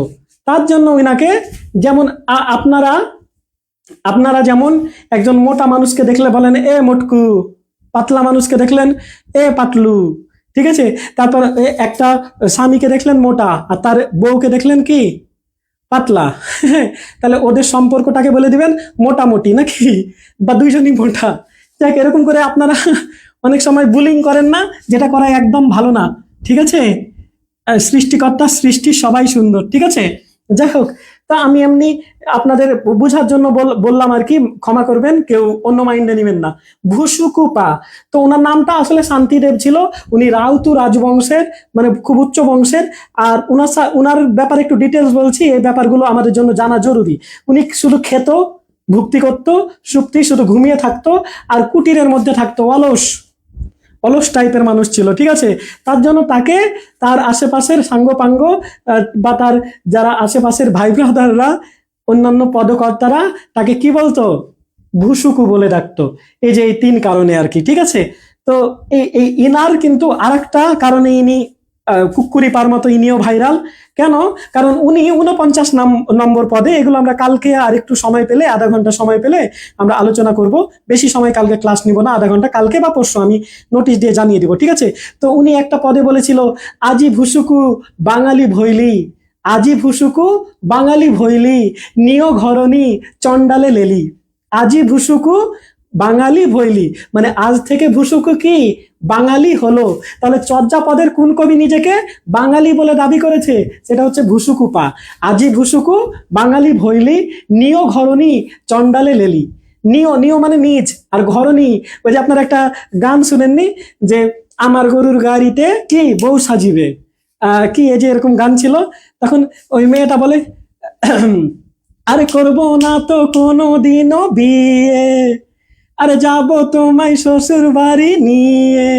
মেয়ে আবার বলে কারো ঘরের ঘরণী আমি হব না।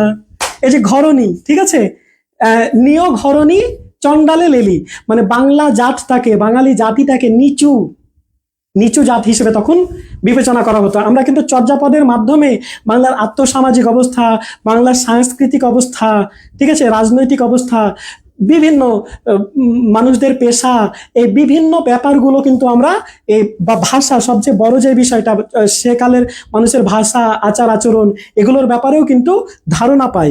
তো নিয় ঘরানি চন্ডালে লেলি, আজি ভুসুকু বাঙালি ভৈলি মানে আজ থেকে ভুসুকু নিজেকে কি বাঙালি দাবি করছে।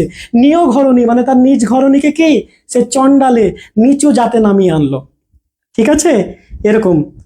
আচ্ছা, ভুসুকা নামটি তিনি ছদ্ম নাম হিসেবে ব্যবহার করতেন। আর কত সময় লাগবে স্যার? ওরে বাবা, এত অধৈর্য হলে হবে রে বাবা, আমি তো ফাঁকি দিয়ে দিতে পারবো 10 মিনিটে। যাই, ক্লাস শেষ, বাদ দাও। হ্যাঁ, একটা একটা মুভি আছে জানেন, একটা মুভিটার নাম হচ্ছে শব্দ, মনে হয়, হ্যাঁ শব্দ। তো এই মুভিতে একটা ভয়েস আর্টিস্ট থাকে, ওনার নাম হচ্ছে তারক। তো উনি বিভিন্ন মুভিতে সাউন্ড দেয় আর কি, ভয়েস দেয়, ভয়েস আর্টিস্ট আর কি, অভিনয় করে না, ভয়েস দেয়।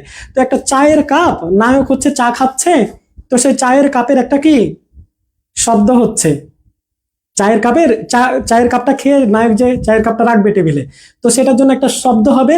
সেই শব্দটা আর্টিফিশিয়ালি কে দেবে? এই আমাদের এই মুভির ক্যারেক্টার তারক নাম। এই শব্দ মুভিতে এই তারক ক্যারেক্টারটা কি এই সাউন্ডটা দিবে, আর্টিফিশিয়াল নিজে মুখ থেকে উচ্চারণ করে সাউন্ডটা দিবে। তো সাউন্ডটা দিয়েছে, ভালো কথা, এরকম করে অনেক সাউন্ড দিয়েছে ওই মুভিতে। মুভিটা রিলিজের ডেট হয়ে গেছে, রিলিজও হয়ে যাবে। এমন সময় তারক যখন প্রি রিলিজ হয় মুভির, তখন তো ওই নায়ক নায়িকা কলাকুশলী যারা থাকে তারা তো আগে মুভিটা দেখে। তো তারকও তখন মুভিটা দেখার সময় দেখছে যে আসলে ও যেই চায়ের কাপের শব্দটা দিয়েছে সেটা খালি চায়ের কাপের শব্দ হয়ে গেছে, কিন্তু নায়ক যখন চা খাচ্ছিল সেই শব্দটা কি ছিল? সেই শব্দটা হওয়া উচিত ছিল যে চা অর্ধেক আছে আর তখনকার যেই শব্দটা হবে। কিন্তু তারক যেই শব্দটা দিয়েছে, তারকের কাছে মনে হচ্ছে সে খালি কাপ খোলে যেই শব্দটা হয় সেই শব্দ দিয়েছে। তো সে পরিচালকের কাছে গেছে যে না, এই শব্দটা ভুল হয়েছে, এটা একটু এডিট করা লাগবে, আমি শব্দটা আবার দিব, আপনি আমাকে পারিশ্রমিক দেন আর না দেন এই ব্যবস্থাটা করেন, আমার কাজটা একটু ভুল হয়ে গেছে। তখন পরিচালকের এই কথা শুনে হাসছে যে তুমি পাগল হয়েছো, তুমি যে এই শব্দ দিয়েছো, এই শব্দ কি মানুষ বুঝতে পারবে যে কোনটা খালি কাপ, কোনটা ভরা কাপ, কোনটা আধা ভরা কাপ? যাও মিয়া, বাড়ি যা ঘুমাও। তখন তারক সেখানে একটা কথা বলে যে কেউ না বুঝুক, কেউ না বুঝুক, আমি তো বুঝবো। ঠিক আছে ভাই, তো মানুষের সবচেয়ে বড় আদালত হচ্ছে কি বিবেক। আপনারা যে টাকা দিয়ে ভর্তি হয়েছেন, ঠিক আছে, তো সেভাবে আমাকে কিন্তু সার্ভিস দিতে হবে, হ্যাঁ, প্রতিশ্রুতি রাখতে হবে। না হলে কি আপনারা কি আর গুরু বলবেন, নাকি আপনারা তখন বলবেন আপনি একটা মগা জগা অগা স্যার, হ্যাঁ আপনি একটা ভুলভাল স্যার, আপনি যে বললেন যে আপনি আমাদের এই করবেন সেই করবেন, এখন কি করলেন? আপনি ডিম করলেন। ঠিক আছে, তো এভাবে করতে হবে না, হ্যাঁ, তাড়াহুড়ো করা যাবে না ভাইয়া, ঠিক আছে? সময় কত চলে যাবে, ঠিক আছে, পড়তে থাকবো আমরা, সময় আসবে সময় যাবে। আচ্ছা স্যার, আপনার কণ্ঠ অনেক সুন্দর, থ্যাংক ইউ। আচ্ছা, তো যাই হোক, আমরা কি পড়ছিলাম? ভুসুকোপা। তো আজি ভুসুকো বাঙালি ভইলি, নিয় ঘরানি চন্ডালে লিলি। তো বাঙালি জাতিকে আসলে ছোট, চন্ডাল বা ওই যে তুচ্ছার্থে অনেকে বলে, যদি এগুলো বলা ঠিক না, চারাল বলে, চন্ডাল বলে, হ্যাঁ, নিচু জাত করে। তো এই যে ভুসুকু কি রাউতু রাজবংশের ছেলে, সে আজ বাঙালি হলো, তো সে বাঙালি হলে তার স্ত্রী বউ বাচ্চা তারাও কি নিচু জাত হয়ে গেল। তো বাঙালি জাতটা তখন কি ছিল, আমরা সমাজ ব্যবস্থা বা বাঙালি জাতির যে অবস্থা সেটা বুঝতে পারছি যে নিচু জাত বংশ ছিল, ঠিক আছে। আজি ভুসুকু বাঙালি ভইলি, নিয় ঘরানি চন্ডালে লেলি, ঠিক আছে। তো তারপরে ভুসুকুপা 8টা আর 4টাকে 4টা ভুসুকুপা, এটা দ্বিতীয় সর্বোচ্চ। তৃতীয় সর্বোচ্চ কে? 4টা, 4টা ছিল সরহপা। সরহপা, সরহপা লিখেছেন 4টি, ঠিক আছে। আর 2টি করে লিখেছেন, 2টি করে কে লিখেছেন? 2টি করে কে লিখেছেন? 2টি করে কে লিখেছেন একটু কমেন্ট করে জানান তো।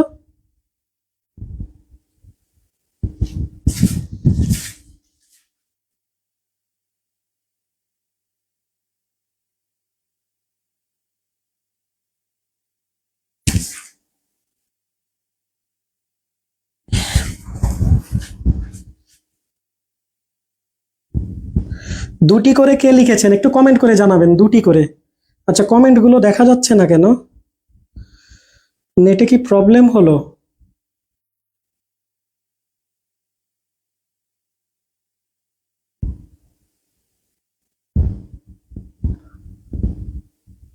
সরহপা 4টি, জি ভাইয়া। সরহপার পরে 2টি করে কে লিখেছেন?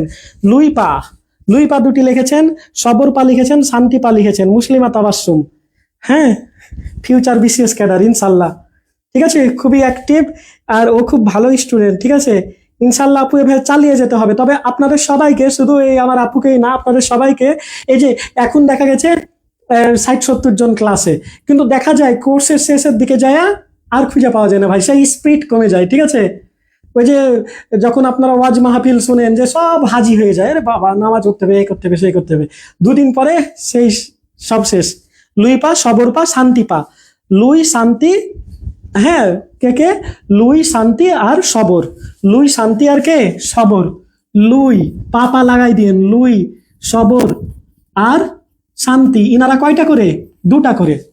লুই, সবর আর শান্তি, লুই, সবর আর শান্তি। আর বাকি সবাই কয়টা করে? 1টা করে, ঠিক আছে। এটা একটু মনে রাখবেন। তো আমাদের এখানে একটা আর অল্প কিছু অংশ, আধা ঘন্টা মতো, আধা ঘন্টা 40 মিনিট মতো আগামীকাল পড়া লাগবে, ঠিক আছে। তবে আরেকটু কথা বলি যে চর্যাপদ আবিষ্কার হলো। চর্যাপদ আবিষ্কারের আগে গ্রন্থ লিখলো। গ্রন্থ লিখলো কে? রাজেন্দ্রলাল মিত্র। কত সালে লিখলো? রাজেন্দ্রলাল মিত্র লিখলো। কত সালে বলেছিলাম?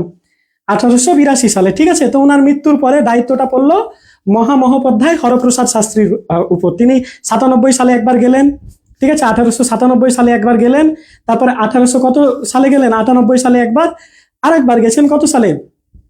সেবার যখন আবিষ্কার করলো 1907 সালে। 1907 সালে আবিষ্কার করার পর আবার কত? 1916 সালে গেল। এই যে এই ব্যাপারগুলো একবার একটু খেয়াল করে নিয়েন। আচ্ছা, এই ব্যাপারগুলো একবার একটু দেখে নিয়েন। তো চর্যাপদের প্রবাদ আছে 6টা প্রবাদ আপনাদের ইসে দেওয়া আছে, সিটে দেওয়া আছে। সেই 6টা প্রবাদ আপনারা একটু দেখে ফেলেন। তো এই যে 1900 যে কথাটা বলছিলাম, আবার আমরা ট্র্যাকে ফিরে আসি। 1882 সালে হলো। 1882 পর ওই যে 97-98 তিনি নেপালে গেলেন। কে গেলেন? মহামহোপাধ্যায় হরপ্রসাদ শাস্ত্রী। 1907 সালে গেল। 16 সালে বঙ্গীয় সাহিত্য পরিষদ থেকে বই পাবলিশ হলো। কার সম্পাদনায়? হরপ্রসাদ শাস্ত্রীর সম্পাদনায়। 1926 সালে ODBL এর মাধ্যমে সুনীতি কুমার প্রমাণ করে দিলেন এটা আমাদের, ঠিক আছে, আর কারো অধিকার নেই। কিন্তু এখন প্রশ্ন হলো, আমাদের দেশে রচিত হয়ে সেটা কোথায় চলে গেল? আমাদের দেশে রচিত হয়ে সেটা চলে গেল নেপালে। কিভাবে নেপালে গেল?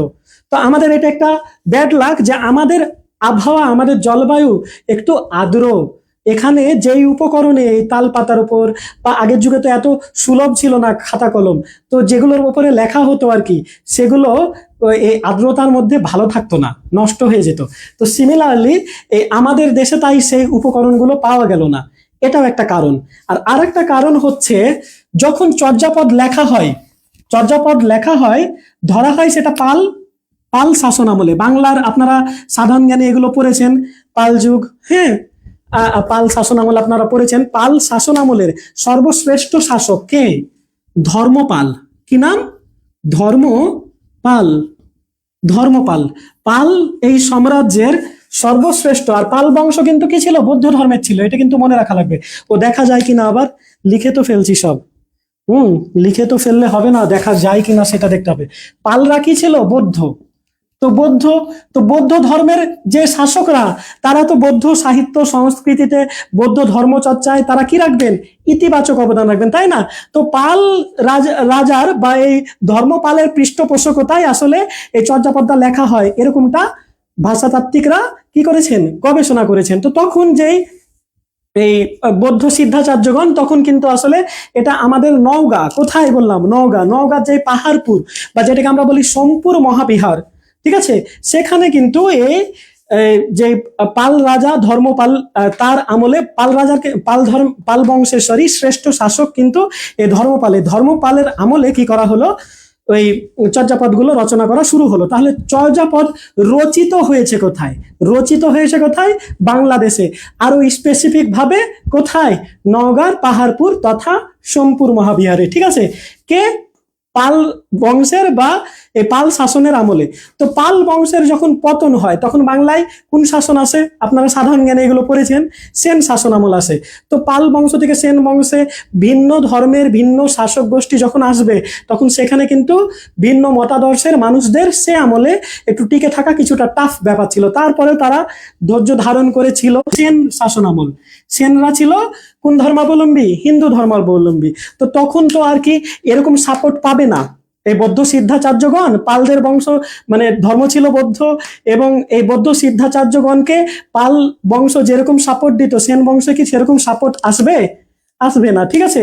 তো তারপরে তবুও ওই সিদ্ধাচার্যগণ, বলা হয় যে তবুও তারা অনেক প্রতিকূলতার মধ্যে সেখানে ছিলেন, কিন্তু 1200 সালের পর যখন ওই যে ইখতিয়ারউদ্দিন মোহাম্মদ বিন বখতিয়ার খুলজি বা ওই যে তুর্কি শাসন আমল যেটা শুরু হলো বাংলায়, তখন থেকে আসলে মধ্যযুগটাও শুরু হয়। তো সেন বংশের পর যখন তুর্কি শাসন শুরু হলো, মানে মুসলিম শাসন যখন শুরু হলো আমাদের বাংলাদেশে বা এই আমাদের উপমহাদেশের এই আমাদের বাংলাদেশ অংশটুকুতে, যখন এই শাসন আমলটা শুরু হলো, তখন কিন্তু কি হলো, তখন কিন্তু এই যে বৌদ্ধ সিদ্ধাচার্যগণ বা এই পদকর্তাগণ বা এই যারা চর্যাপদ আর কি রচনা করতেন, তারা কিন্তু তাদের অস্তিত্বের সংকটে পড়ে গেলেন। যে না, একটু তো আশা করেছিল যে আমাদের দল কি আবার ক্ষমতায় আসবে, কিন্তু তা আর আসলো না। তুর্কি শাসনামল চলে আসলো, হ্যাঁ, মুসলিম শাসনামল চলে আসলো। তখন তারা কিন্তু নিজেদের অস্তিত্বের সংকটে পড়ে তারা কিন্তু এই যে বাংলাদেশ থেকে কি হয়ে যায়, নেপালের দিকে চলে যায়। কিন্তু আপনি যদি যান, এখনকার লোকেরা যদি যায়, বউকে রেখে বিদেশে চলে যায়, ঠিক আছে, যেতে হয়, হ্যাঁ, নিজেদের জীবিকার জন্য। কিন্তু এটা বউ তো আলাদা ব্যাপার। আর ইনারা হচ্ছে এনাদের ধর্মগ্রন্থ যেটা যেটা তিনারা কি করতেন, সাধনা করতেন।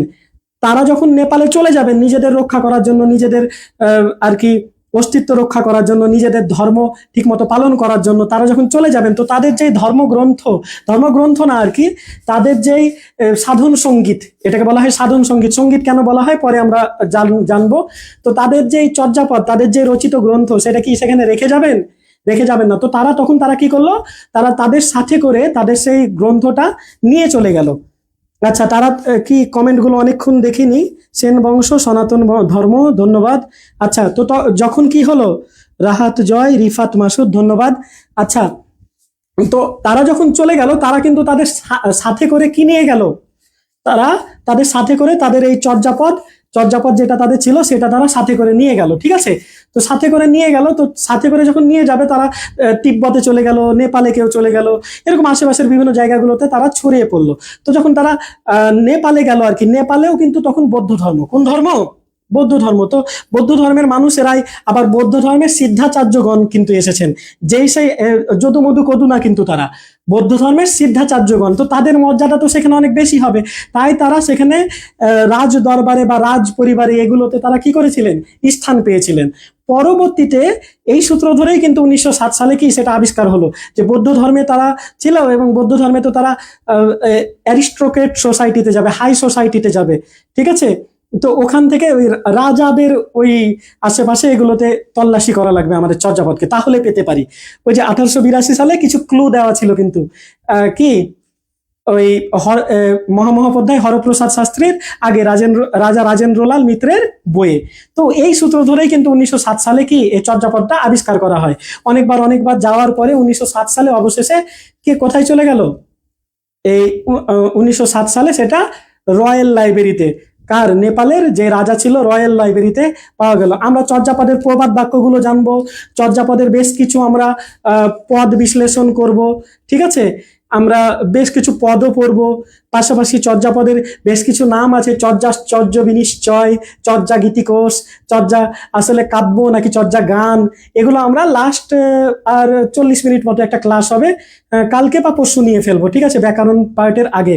আর কোর্স যখন কিছু বেশি হয়ে যাবে, অনেকগুলো ক্লাস হয়ে যাবে, তখন আপনাদের লিঙ্ক করে দিব, তখন আপনারা কিন্তু খুব ইজিলি খুঁজে পাবেন। সব রেসপন্সিবিলিটি আমার উপর, কোনো টেনশন করবেন না। আপনাদের একটাই টেনশন, সেটা হচ্ছে একটাই দায়িত্ব, সেটা হচ্ছে খুব ভালোভাবে পড়ালেখা করতে হবে। আর কিছু যদি আমার লেকচার থেকে কিছু না বুঝতে পারেন, কমেন্ট করে জানাবেন, ঠিক আছে? আমি হয়তো কমেন্ট সবগুলো এখন দেখতে পাচ্ছি না, কিন্তু পরবর্তীতে আমি পার্সোনালি ফোন দিয়ে বা একটা ভিডিও মেক করার মাধ্যমে আমি কিন্তু বুঝিয়ে দিব, ঠিক আছে? তো সবাই, চর্যাপদের পদের মূল স্ক্রিপ্ট কি পাওয়া যায়নি? না ভাইয়া, চর্যাপদের মূল স্ক্রিপ্টটা পাওয়া যায়নি। যেটা পাওয়া গেছিল 1907 সালে, সেটাও কিন্তু একটা কপি ছিল, ঠিক আছে? হরপ্রসাদ শাস্ত্রী কি কপি স্ক্রিপ্ট পেয়েছিলেন? জি, কপি স্ক্রিপ্ট পেয়েছিলেন। পরবর্তীতে আবার চর্যাপদের যেই তিব্বতীয় অনুবাদ, চর্যাপদের তিব্বতীয় যে অনুবাদ, সেটা কে করেছিলেন? দেখি কমেন্ট করে জানান তো, চলে যাব ভাবছিলাম, কিন্তু যেতে নাহি দিব হয়, তবু যেতে দিতে হয়। কাজী মাহফুজ। আচ্ছা, চর্যাপদের মূল স্ক্রিপ্ট পাওয়া যায়নি ভাইয়া। হ্যাঁ, চর্যাপদের এই যে কপিটা পাওয়া গেল, পরে চর্যাপদের আরেকটা কপি পাওয়া যায় তিব্বত থেকে, সেটা হচ্ছে তিব্বতীয় অনুবাদ, তিব্বতীয় ভাষায় কিন্তু অনুবাদ করা হয়েছিল, সেই কপিটাও পাওয়া গেছে। সেই কপিটা কে আবিষ্কার করেছিল আর রচনা কে করেছিল? সে তিব্বতীয় অনুবাদ কে করেছিল আর পেয়েছিল কে? এই তথ্যটা একটু জেনে রাখবেন। হ্যাঁ, তিব্বতীয় ভাষায় অনুবাদ করেছিলেন কীর্তিচন্দ্র। কে অনুবাদ করেছিলেন? কীর্তিচন্দ্র। আর চর্যাপদ, এই যে তিব্বতীয় ভাষার যে অনুবাদ, সেটা আরো অনেক পরে পাওয়া গেছে। এই যে 1916 সালে যখন বঙ্গীয় সাহিত্য পরিষদ থেকে যখন পাবলিশ করা হলো, তারও অনেক পরে পাওয়া গেছে। সেটা পেয়েছিলেন বা সেটা আবিষ্কার করেছিলেন প্রবোধ চন্দ্র বাগচি। কি বললাম? চর্যাপদের তিব্বতীয় অনুবাদ করেছেন কীর্তিচন্দ্র, আর চর্যাপদ সেই তিব্বতীয় ভাষায় যে একটা অনুবাদ গ্রন্থ করা হয়েছে চর্যাপদের, সেটা আবিষ্কার করেছিলেন বা সেটা অনেক পরে জানতে পেরেছিলেন কে? প্রবোধ চন্দ্র বাগচি। তো তিব্বতীয় অনুবাদ করেন কীর্তিচন্দ্র, আর তিব্বতীয় অনুবাদ আবিষ্কার করেন, তিব্বতীয় যে অনুবাদ আছে সেটা আবিষ্কার করেন কে? প্রবোধ চন্দ্র বাগচি। এগুলো কিন্তু খুবই গুরুত্বপূর্ণ, এগুলো মনে রাখতে হবে। তো চর্যাপদ দেখেন অনেক পরে কিন্তু সেটা আপনার কত সালে হলো? 16 সালে বঙ্গীয় সাহিত্য পরিষদ থেকে পাবলিশ হলো, 26 সালে প্রকাশ করা হলো। এটা কি? ODBL, origin and development of কি অফ দ্য বেঙ্গলি ল্যাঙ্গুয়েজ, ঠিক আছে? এটা পাবলিশ হয়ে বাংলা ভাষা বলা হলো। তারও পরে 1930 সালের পরে, 40 সালের আগে, ওই যে 37-38 সালের দিকে, 1937-38 সালের দিকে, তখন এই বইটা পাওয়া গেল। কোন বইটা পাওয়া গেল? তিব্বতীয় অনুবাদ বইটা পাওয়া গেল। কে পেয়েছিল? প্রবোধ চন্দ্র বাগচি। তাই তিনি আবিষ্কারক। আর সেটা লিখেছেন কে? তিব্বতীয় ভাষায় লিখেছেন কে? কীর্তিচন্দ্র, ঠিক আছে? চর্যাপদের কয়েকটা নাম আছে, এই নামগুলো আমরা একটু পড়ে ফেলি। চর্যাপদের নামগুলো হচ্ছে চর্যাশ্চর্য বিনিশ্চয়। কি বললাম? চর্যাশ্চর্য বিনিশ্চয়, এটা তো বলেছি। একটা বলেছি চর্যাচর্য বিনিশ্চয়, আর একটা হচ্ছে চর্যাশ্চর্য। কি বলেছি? চর্যাশ্চর্য, এটা একটু খেয়াল করেন। চর্যাশ্চর্য কেন? আমরা কালকে যখন এই পদগুলো বিশ্লেষণ করব, তখন আপনারা পড়বেন। ও বাবা, এক ঘন্টা কত হয়ে গেছে, অনেক সময় হয়ে গেছে না? আচ্ছা, চর্যাশ্চর্য বিনিশ্চয় কেন? চর্যাশ্চর্য কেন? ওখানে অনেক আশ্চর্য কথাবার্তা বলা আছে। দেখেন, 1 নং চর্যার আমি দুটা লাইন বলি, দেখেন যে কা তরুবর পঞ্চবি ডাল। কা মানে হচ্ছে কায়া, শরীর। কায়া তরুবর, আমাদের শরীরটাকে বলা হচ্ছে একটা গাছ। তরুবর পঞ্চবি ডাল, আমাদের শরীরের 5টা ডাল। 5টা ডাল কি? এই যে 2 পা, 2 হাত আর মাথা, নাকি 5টা ডাল? না, এরকম না, এটা আমরা পরে ব্যাখ্যা করবো। দেখেন, অদ্ভুত কথা না? কায়া তরুবর, আমাদের শরীর নাকি কি? অন্তর্নিহিত অর্থ বোঝা লাগবে, এটা কিন্তু কোড করা, অবিকল অর্থটা না। কায়া তরুবর পঞ্চবি ডাল, চঞ্চল চিত্তে বা চঞ্চল পৈঠাকাল। হ্যাঁ, চঞ্চল চিত্তে, আমাদের মন যদি চঞ্চল থাকে, হ্যাঁ, তাহলে পৈঠা কাল। হ্যাঁ, তাহলে আমাদের ওই কিছুটা সময়, কাল হচ্ছে সময়, কিছুটা সময় আমাদেরকে কি করছে? স্থির থাকতে বলছে, ঠিক আছে? এই যে এরকম। তারপরে আবার 2 নম্বর চর্যা, আমাদের কুকুরি আপার কথা বলেছিলাম না? দুলি দুহি পিঠা ধরনো না যায়। দুলি অর্থ হচ্ছে কচ্ছপ, আর দুলি দুহি পিঠা ধরনো না যায়। হ্যাঁ, দুলি মানে কচ্ছপের দুধ দহন করে পৈঠা মানে একটা পাত্র, একটা পাত্রে ধরা যায় না, কচ্ছপের এত দুধ, কি অদ্ভুত কথা না? দুলি দুহি পিঠা ধরানো না যায়, এটা ধরা যাচ্ছে না, ওই ইসে পাত্রে ধরা যাচ্ছে না, দুলি দুহি পিঠা ধরানো না যায়। হ্যাঁ, গাছের তেঁতুলি কুম্ভীরে খায়, গাছের তেঁতুল কুমির খায়, কুম্ভীর মানে কুমির, কুমির খায়, কি অদ্ভুত কথা না? তার জন্য চর্যাস চর্য বিনিশ্চয়, এটা একটা নাম। ঠিক আছে, আরেকটা আছে চর্যা গীতিকোষ। কি আপনাদের কি কি কমেন্ট? চর্যা গীতি, হ্যাঁ একজন চর্যা গীতি লিখেছেন রিফাত মাসুদ। চর্যা গীতি কেন? চর্যা গীতি শোনেন ভাই, চর্যাপদ কিন্তু মূলত গানের সংকলন। চর্যাপদ মূলত কিসের সংকলন? গানের সংকলন। তবে যদি গান না থাকে তখন আমরা কবিতা দিব। গানের সংকলন এটা কিভাবে বোঝা গেছে? আপনাদের কাছে যদি চর্যাপদের বই থাকে, আমার কাছে আছে একটা, যাই হোক ক্লাস শেষ করবো, পরের দিন দেখাবো হয়তো। তো গানের সংকলন কেন? কারণ আপনারা চর্যাপদের প্রথম পদে দেখবেন কি রাগ পটমঞ্জুরি, রাগ হচ্ছে গান, ঠিক আছে, রাগ পটমঞ্জুরি। তারপরে আছে রাগ অরু, ঠিক আছে, রাগ অরু। রাগ কি? গবরা। এই যে রাগ মানে এটা কি? গানের যে একটা অংশ ছিল, সেটাই রাগ শব্দটা থেকে বোঝা যায়।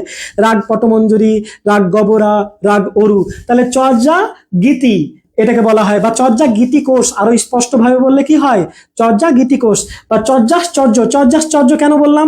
কারণ এটাতে যে আশ্চর্য কথাবার্তা সব দেখতেই পেলেন তো, এগুলো কোড করা, সরাসরি আমি আপনি বুঝতে পারবো না। হ্যাঁ, যে আপনা মাংসে হরিণা বৈরি, আমরা প্রবাদ বলবো যখন, আপনা মাংসে হরিণা বৈরি, একটা কথা আছে, বাংলা একটা কথা আছে, শুনতে খারাপ লাগবে তার জন্য সরি, কিন্তু বলবো।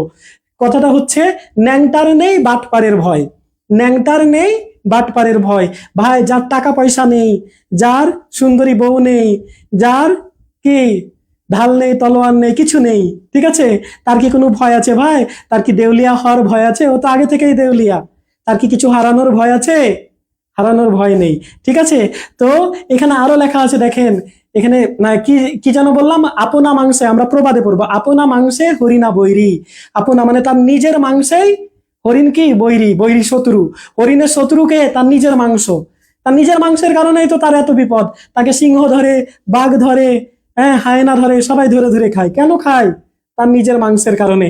এই যে আপনা মাংসে হরিণা বৈরি, এই যে এখানে এনকোড করা আছে এই তথ্যগুলো, হরিণের মাধ্যমে বুঝাচ্ছে যে আমাদের ধন সম্পদ, আমাদের এই জাগতিক মোহ, এটাই আমাদের জন্য শত্রু, এটাই আমাদের জন্য বৈরী। এই যে this is encode, this is Charyapada.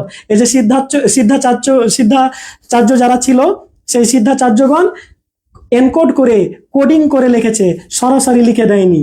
এগুলো আমাদের বুঝে ফেলতে হবে। এমনি প্রিলিতে এসেছিল, 43 এসেছিল, এই যে যেটা পড়ালাম, দুলি দুহি পিঠা ধরানো না যায়, রুখের তেন্তুলি কুম্ভীরে খায়, এটার অর্থ এসেছিল প্রিলিতে। কিন্তু রিটেনের প্রশ্নগুলো একটু দেখলে দেখবেন যেগুলোর আবার নিহিত অর্থ আছে। এটার অন্তর্নিহিত অর্থটা কি? কোন রূপকের আশ্রয়ে এটা লেখা হয়েছে। ঠিক আছে, তো চর্যাপদের বাকি অংশটুকু আর 40 মিনিট লাগবে, আপনারা ধৈর্য ধারণ করে আশা করি নেক্সট ক্লাসে থাকবেন সাথে। এতক্ষণ পর্যন্ত সবাই কে সাথে থাকার জন্য ধন্যবাদ। নেক্সট ক্লাস চর্যাপদের উপরে হবে ভাইয়া। আমাদের নেক্সট ক্লাসে আছে বাংলা ভাষার ইতিহাস, তারপরে আছে অক্ষর বিশ্লেষণ, শব্দ বিশ্লেষণ। এটার আগেও আর একটা ক্লাস নিয়ে নেওয়ার চেষ্টা করবো চর্যাপদের, এবং কালকেই নিয়ে নেওয়ার চেষ্টা করব। তো ততক্ষণ পর্যন্ত সবাই ভালো থাকবেন, সুস্থ থাকবেন। তার আগে আরেকটা কথা বলে দিই, কোনো টপিকসে যদি ডাউট থাকে অবশ্যই আমাকে কমেন্ট করে জানাবেন ভাইয়েরা, আমি চেষ্টা করব রিপ্লাই করার। ঠিক আছে, তো দেখা হচ্ছে পরের ভিডিওতে। ততক্ষণ পর্যন্ত সবাই ভালো থাকবেন, সুস্থ থাকবেন। আল্লাহ হাফেজ।